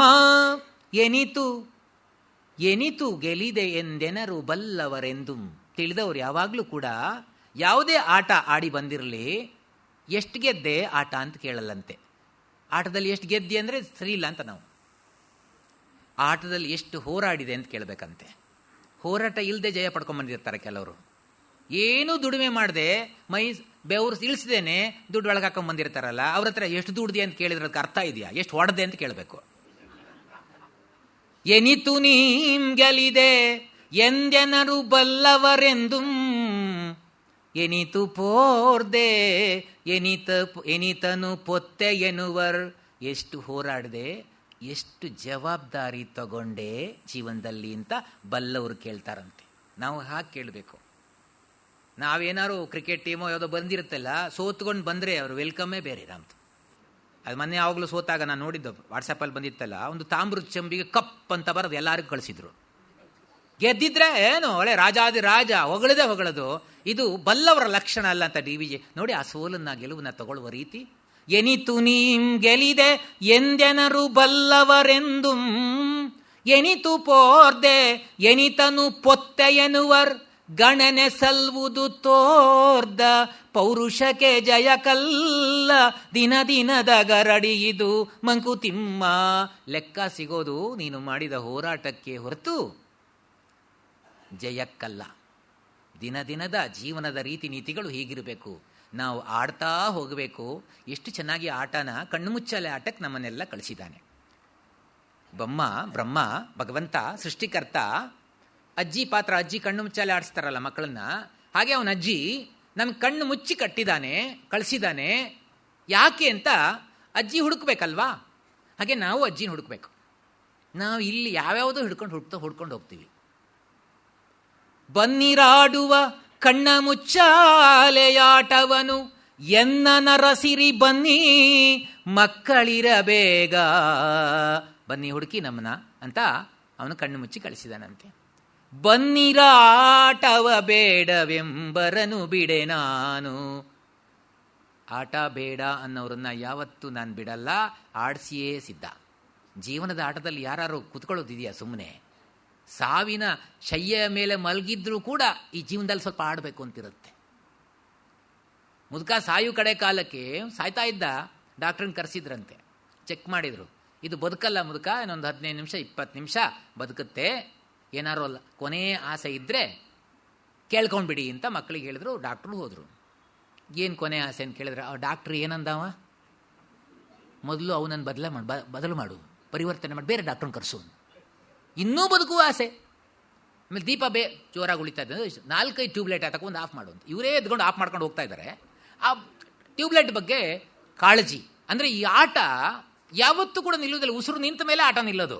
ಬನ್ನಿರಾಡುವ ಕಣ್ಣ ಮುಚ್ಚಾಲೆಯಾಟವನು ಎನ್ನ ನರಸಿರಿ ಬನ್ನಿ ಮಕ್ಕಳಿರ ಬೇಗ. ಬನ್ನಿರಾಟವ ಬೇಡವೆಂಬರನು ಬಿಡೆ ನಾನು ಎನ್ನುವಜ್ಜಿಯೋ ಬೊಮ್ಮ ಮಂಕುತಿಮ್ಮ. ನಿನ್ನದೆನ್ನುವುದೇನು ಈ ಲೋಕ ನಾಟಕದಿ ಭೀಮವೇಷದ ಗದೆಯೇ ಅರ್ಜುನನ ಬಿಲ್ಲೆ. ತೆರೆ ಕಳಚಿ ಬಿದ್ದಂತೆ ಮೀಸೆ ಪೋಷಾಕಿಲ್ಲ ರಂಗದಲ್ಲಿ ನಟ ನೀನು ಮುದ್ದು ರಾಮ. ನಿನ್ನದೆನ್ನುವುದೇನು ಈ ಲೋಕ ನಾಟಕದಿ. ನಿನ್ನದಂದ್ರೆ ಏನಿದೆ ಈ ಲೋಕ ನಾಟಕದಲ್ಲಿ? ಭೀಮವೇಷದ ಗದೆಯೇ. ನಾಟಕ ಆಡಿದ್ರೆ ಗದೆ ಇಟ್ಕೊಂಡು ಕುತ್ಕೊಳ್ಳೋಕ್ಕಾಗತ್ತಾ? ಕೊನೆಯವರೆಗೂ ಗದೆ ಬಿಡಲೇಬೇಕು. ಭೀಮವೇಷದ ಗದೆಯೇ ಅರ್ಜುನನ ಬಿಲ್ಲೆ. ತೆರೆ ಕಳಚಿ ಬಿದ್ದಂತೆ ಮೀಸೆ ಪೋಷಾಕಿಲ್ಲ ರಂಗದಲ್ಲಿ ನಟ ನೀನು ಮುದ್ದು ರಾಮ. ಈ ರಂಗದಲ್ಲಿ ಇನ್ನೊಬ್ಬ ನಟ ಅಷ್ಟೇ, ಆಡ್ತಾ ಇರಬೇಕಷ್ಟೇ. ಅದಕ್ಕೆ ಮ್ಯಾಕ್ಬೆತ್ತನ್ನು DVG ಟ್ರಾನ್ಸ್ಲೇಟ್ ಮಾಡಿದ್ರು ಇಂಗ್ಲೀಷಿಂದ ಕನ್ನಡಕ್ಕೆ. SLC ಕನ್ನಡದಲ್ಲಿ ಫೇಲು ಒಂದೇ. ಅವರ ಆ ಒಕ್ಕಣೆ ಹೇಗಿದೆ ನೋಡಿ, ಮ್ಯಾಕ್ಬೆತ್ತನಿಂದ ಮಾಡಿಸುವಂಥದ್ದು. ಬಾಳಿನ ಬಗ್ಗೆನೇ ಅದು. ಬಾಳೊಂದು ನೆಡವ ನೆಳಲ್ ಅನಿತೆ ಅದು ರಂಗದಲ್ಲಿ ಟಿವಿಯಿಂದ ಆಟೋಪದಿಂದ 1 ತಾಸಾಡಿ ಬಳಿಕ ಏನೂ ಕೇಳಬಾರದಿ ಬಡ ನಟನು ಅದು ಬಾಲಿಶಂ ಪೇಳ್ದ ಸದ್ದು ಗದ್ದಲ ತುಂಬಿ ಅರ್ಥ ಮೀನರದ ಕಥೆ. ಇದೇ ಮ್ಯಾಕ್ಬೆತ್ತನ ಬಾಯಿಂದ ಹೇಳಿಸ್ತಾರೆ. ಬಾಳೊಂದು ನೆಡವ ನೆಳಲ್ ಅನಿತೆ. ನೆಡ್ಕೊಂಡು ಹೋಗುವ ನೆರಳಷ್ಟೇ, ಗಟ್ಟಿತನ ಇಲ್ಲ ಅದಕ್ಕೆ. ಬಾಳೊಂದು ನೆಡವ ನೆಳಲನಿತೆ ಅದು ರಂಗದಲ್ಲಿ ಟಿವಿಯಿಂದ ಆಟೋಪದಿಂದ 1 ತಾಸು ಆಡಿ ಬಳಿಕ ಏನೂ ಕೇಳಬಾರದಿಹ ಬಡ ನಟನು. ಬಾಳು ಅಂದ್ರೆ ಏನಂದ್ರೆ, ರಂಗಸ್ಥಳದಲ್ಲಿ ಯಾವುದೋ ನಾಟಕ ರಂಗಮಂಚದಲ್ಲಿ ಭೀಮನ ವೇಷನೋ ರಾಮನ ವೇಷನೋ ಕೃಷ್ಣನ ವೇಷನೋ ರಾವಣನ ವೇಷನೋ ಯಾವುದೋ ಹಾಕೊಂಡು ಬಂದು ರಾವಣನ ಆರ್ಭಟವೇ ನಡೆಯುತ್ತೆ. ಭೀಮ ಆದರೆ ಭೀಮನ ಗತ್ತೆ ಇರುತ್ತೆ. ಅವನು ಹೇಗಾಗಿರಲ್ಲ, ನನ್ನಾಗಿದ್ರು ಕೂಡ ಭೀಮನ ವೇಷ ಅಲ್ಲೆಲ್ಲ ತುಂಬಿರ್ತಾರೆ, ಬಟ್ಟೆ ತುಂಬಿ. ಅವನು ಬಂದ ಅಂದರೆ ಭೀಮನೇ ಅವನು. ನಾವು ನೋಡುವರು ಕೂಡ ಭೀಮ ಅಂತ ತಿಳ್ಕೊಂಡಿರ್ತೀವಿ. ಎಲ್ಲಿವರೆಗೆ? ನಾಟಕ ಮುಗಿಯುವರೆಗೆ. ನಾಟಕ ಮುಗಿದ ಮೇಲೆ ಒಳಗಡೆ ಬಟ್ಟೆ ಹಾಕಿದ್ದೆಲ್ಲ ತೆಗೆದು ಕುರ್ಚಿ ಮೇಲೆ ನಾವು ಬಡಪಾಯಿ ಕೂತ್ಕೊಂಡ್ರೆ ನಾಯಿ ನರಿ ಸಹಿತ ಮೂಸಲ್ಲ ಅವನ. ಬಾಳು ಅಂದ್ರೆ ಇಷ್ಟೇ ಅಂತ ಮ್ಯಾಕ್ಬೆತ್ತಿನಿಂದ ಹೇಳಿಸ್ತಾರೆ. ಬಾಳೊಂದು ನೆಡವ ನೆಳಲ್ ಅನಿತೆ ಅದು ರಂಗದಲ್ಲಿ ಟಿವಿಯಿಂದ ಆಟೋಪದಿಂದ 1 ತಾಸು ಆಡಿ ಬಳಿಕ ಏನೂ ಕೇಳಬಾರದ ಬಡ ನಟನು ಅದು ಬಾಲಿಶಂ ಪೇಳ್ದ ಸದ್ದು ಗದ್ದಲ ತುಂಬಿ ಅರ್ಥ ಮೇನಿರದ ಕಥೆ. ಸಣ್ಣ ಮಕ್ಕಳು ಆಟ ಆಡುವ ಹಾಗಂತೆ ಬಾಳು ಅಂದರೆ. ಬಾಲಿಶಂ ಪೇಳ್ದ ಕತೆ, ಸದ್ದು ಗದ್ದಲ. ಅವು ಮಕ್ಕಳು ಮಾತಾಡುವಾಗ ಏನು ಅದರೊಳಗೆ ಹ್ಯೂಮರ್ ಇರಲ್ಲ ಅಂತ ಗೊತ್ತಿರುತ್ತೆ ನಮಗೆ. ಆದರೆ ನಾವು ತುಂಬ ಇಂಟ್ರೆಸ್ಟ್ ತೋರಿಸ್ಬೇಕಾಗತ್ತೆ. ಅವು ಮಕ್ಕಳು ಹೇಳುವಾಗ ಅಯ್ಯೋ ಏನೂ ಇಲ್ಲ, ಇದೇನಿದೆ, ಅಯ್ಯೋ ಮಗು ಪಾಪ ತಿಂಡಿ ಕೊಡ್ತೀನಿ ಅಂತ ಕರೆಯುತ್ತೆ. ತಿಂಡಿ ತಿನ್ಕೊಂಡಿರುತ್ತಲ್ಲ, ಅದು ಆಟೋದಲ್ಲಿ ತಿಂಡಿ ಮಾಡ್ತಾ ಇರುತ್ತೆ. ದೋಸೆ ಮಾಡ್ತೀನಿ ಅಂತ ಹೇಳುತ್ತೆ, ಚೊಯ್ಯ ಅಂತ ಬಾಯಲ್ಲಿ ಹೇಳುತ್ತೆ ಅಷ್ಟೇ. ಎಲ್ಲಿದೆ ದೋಸೆ? ಅಯ್ಯೋ ದೋಸೆನೇ ಕಾಣಲ್ಲ ಅಂದರೆ ಅದು ದೋಸೆ ತಿನ್ನು ಅನ್ನತ್ತೆ. ಅದು ನಾವು ತಿನ್ಬೇಕದ್ನ. ಎಲ್ಲ ದೊಡ್ಡವರಿಗೆ ಹಿರಿಯರಿಗೆ ಗೊತ್ತಿರುತ್ತೆ ಅದು ಆ್ಯಕ್ಷನ್. ನಾವು ಏನಾದ್ರು ಪ್ರತಿಕ್ರಿಯೆ ಕೊಡಲಿಲ್ಲ ಅಂದರೆ ಅದಕ್ಕೆ ಬೇಜಾರಾಗುತ್ತಲ್ವಾ. ತಿಂದೆ ಕಣೋ, ಚಟ್ನಿ ಇಲ್ವಾ? ಇರು ಚಟ್ನಿ ಮಾಡ್ತೀನಿ ಅಂತ ಗೊರ್ರಂತ ಬಾಯಲ್ಲಿ ಹೇಳುತ್ತೆ. ಅದೇನೋ ಗೊರ್ರ ಅಂದರೆ ಅದು ಮಿಕ್ಸಿ ಹಾಕಿದ್ದು. ಎಷ್ಟು ಚೆನ್ನಾಗಿ ಕಲ್ಪನೆ ಮಾಡ್ಕೊಂಡು ಆಡ್ತವೆ ಮಕ್ಕಳು. ಮನೆಯ ಚಿತ್ರಣವನ್ನ ಆಟದಲ್ಲಿ ತಂದಿಟ್ಕೊಳ್ತವೆ. ಮನೆಯಲ್ಲಿ ಗಂಡ ಹೆಂಡತಿ ಜಗಳ ಮಾಡ್ತಿದ್ರೆ ಅದೇ ಬಂದ್ಬಿಡುತ್ತೆ. ನೀನು ಅಪ್ಪ ಅಂತೆ, ನಾನು ಅಮ್ಮ ಅಂತೆ, ನನಗೊಂದು ಹೊಡಿತಿ ಅಂತೆ, ನಾನು ಚಂಪು ತಗೊಂಡು ಕೊಡ್ತೀಯಂತೆ ಅಂತ ಮುಗಿದೋಯ್ತು. ಅದನ್ನೇ ತಗೊಂಡ್ಬಂದ್ಬಿಡ್ತಾರಲ್ವಾ. ಬಾಳೊಂದು ನೆಡವ ನಳಲ್ ಅನಿತೆ, ಅದು ರಂಗದಲ್ಲಿ ಟಿವಿಯಿಂದ ಟೋಪದಿಂದ 1 ತಾಸು ಆಡಿ ಬಳಿಕ ಏನೂ ಕೇಳಬಾರದಿಹ ಬಡ ನಟನು. ಅದು ಬಾಲಿಶಂ ಪೇಳ್ದ ಸದ್ದು ಗದ್ದಲ ತುಂಬಿ ಅರ್ಥಮೇನಿರದ ಕಥೆ. ಎಷ್ಟು ಚೆನ್ನಾಗಿ ಇದೇ ಟ್ರಾನ್ಸ್ಲೇಷನ್ ಮ್ಯಾಕ್ಬೆತ್ತಿಂದ. ಆ DVGಯ ಸಾಹಸ ನೋಡ್ಬೇಕಬ್ಬಾ. ಅಬ್ಬಾ ಎಂಥ ಪುಣ್ಯಾತ್ಮ. ಅದು ಹೇಗೆ ಸ್ವತಃ ಶಕ್ತಿಯಿಂದ ಅಷ್ಟು ಬೆಳೆದ್ರಂದ್ರೆ ನಮಗೆ ಖುಷಿ ಆಗುತ್ತೆ. ಕನ್ನಡದಲ್ಲಿ ನಾಪಾಸ ಆದರೂ ಅದರ ಬರೆದ ಕೃತಿಗಳನ್ನು ಇವತ್ತು ಯೂನಿವರ್ಸಿಟಿಯಲ್ಲಿ ಇಟ್ಟರೆ ಪಾಠ ಮಾಡೋರು ಸಿಗಲ್ಲ. ಈಗ ಪಾಠ ಮಾಡಕ್ಕೆ ಬರಲ್ಲ. ಯಾಕೆಂದ್ರೆ ಯಾವುದು ಓದೇ ಇರಲ್ವಲ್ಲ. ಪ್ರಾಕ್ಟಿಕಬಿಲಿಟಿ ಇದ್ರಲ್ವ ಓದೋದು. ಎಲ್ಲ ಆಗುತ್ತೆ. ಹಾಗಾಗಿ ನಮ್ಮ ಜೀವನ ಎಲ್ಲ ಒಂದು ಆಟ ಅಂತ ತಿಳ್ಕೊಂಡ್ಬಿಟ್ರೆ ಎಷ್ಟು ಹಗುರ ಆಗುತ್ತಲ್ವಾ. ಎಲ್ಲವೂ ಆಟ ಆಡ್ತಾ ಇರಬೇಕು, ಸಂತೋಷ ಪಡ್ತಾ ಇರಬೇಕು. ಒಬ್ರು ಗೆಲುವಾದರೆ ಮತ್ತೊಬ್ಬರಿಗೆ ಸೋಲು ಆಗೇ ಆಗುತ್ತೆ. ಈ ಜೀವನ ಎಂಬ ಆಟದಲ್ಲಿ ಒಬ್ಬರಿಗೆ ನಷ್ಟ ಆದರೆ ಅದೇ ನಷ್ಟ ಮತ್ತೊಬ್ಬರಿಗೆ ಲಾಭ ಕೊಟ್ಟಿರುತ್ತೆ. ಒಬ್ಬರಿಗೆ ಅಳು ಬಂದರೆ ಅದೇ ಅಳು ಇನ್ನೊಬ್ಬರಿಗೆ ನಗು ಕೊಟ್ಟಿರುತ್ತೆ. ಒಬ್ಬರು ಸತ್ತೋಗಿರ್ತಾರೆ, ಮನೆಯವರು ಅಳ್ತಾ ಇರ್ತಾರಪ್ಪ. ಈಗ ಅದೊಳು ಕಡೆ ತುಂಬ ಆಸ್ತಿ ಮಾಡಿದರೆ ಅಳುವುದಿಲ್ಲ, ಸುಮ್ಮನೆ ನಾಟಕ ಮಾಡೋದಷ್ಟೇ. ಅದು ನಾಟಕ, ಜೀವನವೆಂಬ ನಾಟಕ ಅಂತ. ಒಬ್ಬರು ಅಧ್ಯಾಪಕರು, ಗುರುಗಳು ಪಾಠ ಮಾಡಿದ್ರಂತೆ ಶಿಷ್ಯನಿಗೆ. ಸರ್ವಂ ಖಲ್ವಿದಂ ಬ್ರಹ್ಮ, ಎಲ್ಲ ಕಡೆ ಭಗವಂತ ಇದ್ದಾನೆ ಅಂತ ಪಾಠ ಮಾಡಿದರು. ಎಲ್ಲದರೊಳಗೂ ಭಗವಂತ ಇದ್ದಾನೆ ಅಂತ. ಆನೆ ಬಂತಂತೆ. ಇವ್ರು ಪಾಠ ಮಾಡಿದವರು ಆನೆ ಬಂದ ತಕ್ಷಣ ಹೆದರು ಓಡೋದ್ರಂತೆ. ಆಗ ಶಿಷ್ಯರು ಕೇಳಿದರು, ಅಲ್ಲ ಎಲ್ಲದರೊಳಗೂ ಭಗವಂತ ಇದ್ದಾನೆ ಅಂದಮೇಲೆ ಆನೆ ಕಂಡು ಯಾಕೆ ಓಡೋಗಿದೆ? ಅದು ಎಲ್ಲ ಭಗವಂತನ ಲೀಲೆ ಅಂತ ಆದಾಗ ಭಗವಂತನ ಲೀಲೆ ಅಂತ ಪಾಠ ಮಾಡಿದ್ರು. ಆನೆ ಕಂಡಾಗ ಯಾಕೆ ಓಡೋಗಿದೆ? ಎಲ್ಲ ಮಾಯೆ ಅಂತ ಪಾಠ ಮಾಡಿದ್ರು ಅವರು. ಎಲ್ಲ ಮಾಯೆ, ಭಗವಂತನ ಮಾಯೆಯಲ್ಲೇ ಇರ್ತೇವೆ ನಾವು ಅಂತ ಹೇಳಿದ ಮೇಲೆ ಎಲ್ಲದೂ ಭಗವಂತನೇ ಆದಮೇಲೆ ಆನೆ ಮಾಯೆ ಅಲ್ವಾ. ಮಾಯೆ ಕಂಡಾಗ ನೀವ್ಯಾಕೆ ಓಡೋದ್ರಿ ಅಂತ ತಕ್ಷಣ ಗುರುಗಳು ಹೇಳಿದ್ರಂತೆ, ನಾನು ಓಡೋಗೋದು ಮಾಯೆ ಅಂದ್ರಂತೆ. ಎಲ್ಲ ಆಟ, ಸೋಲು ಗೆಲುವು. ಒಬ್ಬರು ಸತ್ತೋಗಿದ್ರೆ ಮನೆಯಲ್ಲಿ ಆ ಸಾವು ಎಷ್ಟು ಜನರಿಗೆ ಸಂತೋಷ ಕೊಡುತ್ತಲ್ವ. ಯೋಚನೆ ಮಾಡಿ. ನಾವು ಸತ್ತಿದ್ದೇವೆ ಅಂತ ಇಟ್ಕೊಳ್ಳೋಣ, ಸಾಯಲಿಲ್ಲ, ಸತ್ತಿದ್ದೇವೆ ಅಂತ ಇಟ್ಕೊಳ್ಳೋಣ. ಮನೆಯವರು ಕೆಲವರಿಗೆ ಕೀ ಸಿಗುತ್ತೆ ಅಂತ ಸಂತೋಷ ಆಗುತ್ತೆ, ಒಳಗೊಳಗೆ ಚಾಬಿ ಸಿಗುತ್ತೆ ಅಂತ. ಬ್ಯಾಂಕಲ್ಲಿ ದುಡ್ಡು ಇದ್ಬಿಟ್ರೆ ಏನೋ ಖುಷಿಯೋ ಖುಷಿ, ತೋರಿಸ್ಕೊಳ್ಳೋ ಹಂಗಿರಲ್ಲ ಪಾಪ, ಏನಂತಾರೆ ಎಲ್ಲ ಉಳಿದವರು ಅಂತ. ಆಮೇಲೆ ಇವನು ಸತ್ತೋದ್ರೆ ಬಿದಿರು ಮಾರೋವನಿಗೆ, ದೊಂಬು ಮಾರ್ತಾ ಇರ್ತಾನಲ್ಲ, ಅವನಿಗೊಂದು ಮಾರಾಟ ಆಯ್ತಾ, ಅವನಿಗೆ ಖುಷಿಯೋ. ಆಮೇಲೆ ವೈಕುಂಠ 50 ಅಂತ ಅಡುಗೆ ಅವ್ರು ಲೆಕ್ಕ ಹಾಕ್ತಾರೆ. ಇವ್ರು ಸತ್ತೋಗಿದ್ರು, ಹತ್ರದವ್ರು ನಮಗೆ ಹೇಳ್ತಾರೆ ಅಂತ ಗೊತ್ತಾದರೆ ಯಾವತ್ತು ಬರ್ತದೆ ಅಂತ. ಅಲ್ಲಿ ಸೌತ್ ಕನ್ನಡದಲ್ಲಿ ಒಂದು ಸಲ ಕುಂದಾಪುರದಲ್ಲಿ ಹೋಗಬೇಕಾದ್ರೆ ಒಂದು ಅವರು ಅಡುಗೆ ಭಟ್ರು ಒಂದು ಸಲ ಮಾತಾಡ್ತಿದ್ರು. ಏನು ಒಂದೇ ದಿವಸ 4-5 ಜನ ಸತ್ತೋದ್ರಂತೆ. ಎಂತ ಇವು ಮರೆ, ಒಂದೇ ದಿವಸ ಸಾಯುದ ಇವು, ಥೂ ಹಾಳಾದವು, ನಮಗೆಲ್ಲ ತಪ್ಪು ಹೊತ್ತೆಲ್ಲ ಕೆಲಸ ಅಂತ ಅವು ಮಾತಾಡ್ತಾ ಇದ್ರು ಹೊರಗಡೆ. ಅಂದ್ರೆ ನೋಡಿ ಅದ, ಅವ್ರು ಸತ್ತೋಗಿರ್ತಾರೆ, ಇವ್ರಿಗೆ ಖುಷಿ, ಒಂದೇ ದಿವಸ ಹತ್ರ ತಪ್ಪೋಯ್ತಲ್ಲ. ಅವು ಮಾತಾಡ್ಕೊಂಡು ಸಾಯೋದು ಮಾರ್ರೆ, ಒಂದೇ ದಿವಸ ಸಾಯೋದು, ಅವ್ರು ಹಣ ಹೊಡಿಕೆ ಓಕೆ ಹೀಗೆ ಮಾತಾಡೋದು. ಆ ಥರ ಮಾತಾಡ್ತಾ ಇದ್ರು. ಹಾಗೆ ಒಬ್ಬರು ಸೋಲು ಮತ್ತೊಬ್ಬರಿಗೆ ಗೆಲ್ಲುವುದು. ಆದ್ರಿಂದ ಇದು ಯಾವುದು ಕೂಡ ಜೀವನ ಗಂಭೀರವಾಗಿ ತಗೊಳ್ಳೋದೇ ಅಲ್ಲ. ಅದಕ್ಕೆ ಎಷ್ಟು ಚೆನ್ನಾಗಿ ಹೇಳ್ತಾರೆ, ತೆರೆಯಾಗು ವಿಶ್ವ ಜೀವನದ ದಿವ್ಯಾಬ್ದಿಯಲಿ ಕರಗಿಸದರಲಿ ನಿನ್ನ ಬೇರೆತನದರಿವ ಮರುತ ನುರುಬನು ತಾಳು ತೇಳು ತೋಲಾಡುತ್ತ ವಿರಮಿಸಾಲೀಲೆಯಲಿ ಮಂಕುತಿಮ್ಮ ಮುಳುಗದಿರು ಜೀವನದ ತೆರೆಯ ಮೇಲೀಜುತಿರು ಒಳಿತನಾಗಿಸು ಕೊಳುತ ಸಂತಸವ ಕಳವಳಂಬಡದೆ ನಡೆ ಕಡೆಯ ಕರೆ ಬಂದಂದು ಮಿಳಿತ ನಿರು ವಿಶ್ವದಲ್ಲಿ ಮಂಕುತಿಮ್ಮ. ತೆರೆಯಾಗು ವಿಶ್ವ ಜೀವನದ ದಿವ್ಯಾಬ್ದ. ತುಂಬ ಅಂಟಿಸ್ಕೊಳ್ಬೇಡ. ತೆರೆಯಾಗು ವಿಶ್ವ ಜೀವನದ ದಿವ್ಯಾಬ್ಧಿಯಲ್ಲಿ, ಈ ವಿಶ್ವ ಜೀವನದ ದಿವ್ಯವಾದ ಸಾಗರದಲ್ಲಿ ನೀನು ತೆರೆಯಾಗು, ಮೇಲ್ಮಟ್ಟದಲ್ಲಿರು, ಒಳಗಡೆ ಹೋಗಬೇಡ. ಕರಗಿಸದರಲ್ಲಿ ನಿನ್ನ ಬೇರೆತನದರಿವ, ನೀನೊಬ್ಬ ಬೇರೆ ಅಂತ ತಿಳ್ಕೊಬೇಡ, ವಿಶ್ವದಲ್ಲಿ ಸೇರ್ಕೊಂಡ್ಬಿಡು, ಬೇರೆತನದ ಜ್ಞಾನವನ್ನ ಕರಗಿಸಿಬಿಡು. ಮರುತ ನುರುಬನು ತಾಳು ತೇಳು ತೋಲಾಡುತ್ತ ವಿರಮಿಸ ಲೀಲೆಯಲ್ಲಿ ಮಂಕುತಿಮ್ಮ. ಗಾಳಿಯ ಹೊಡೆತಕ್ಕೆ ಸಿಕ್ಕಾಗ ಅಲೆಗಳು ಎಷ್ಟು ಚೆನ್ನಾಗಿ ಆಟ ಆಡ್ತಿರ್ತಾವಲ್ವಾ. ಅಯ್ಯೋ ಗಾಳಿ ಹೊಡೆಯುತ್ತೆ ಅಂತ ಬೇಸರ ಮಾಡ್ಕೋತಾವ, ಬಿದ್ದರೆ ಮತ್ತೆ ಹೇಳ್ತವೆ. ಯಾವತ್ತೂ ಕೂಡ ಅಲೆಗಳಲ್ಲಿ ದುಃಖದ ಛಾಯೆ ಇಲ್ಲ. ಬಿದ್ದವು ಮತ್ತೆ ಅದೇ ಸ್ಪಿರಿಟ್ ಇಂದ ಅದಕ್ಕಿಂತ ಹೆಚ್ಚಿನ ಮಟ್ಟದಲ್ಲಿ ಹೇಳ್ತಾವಲ್ವಾ.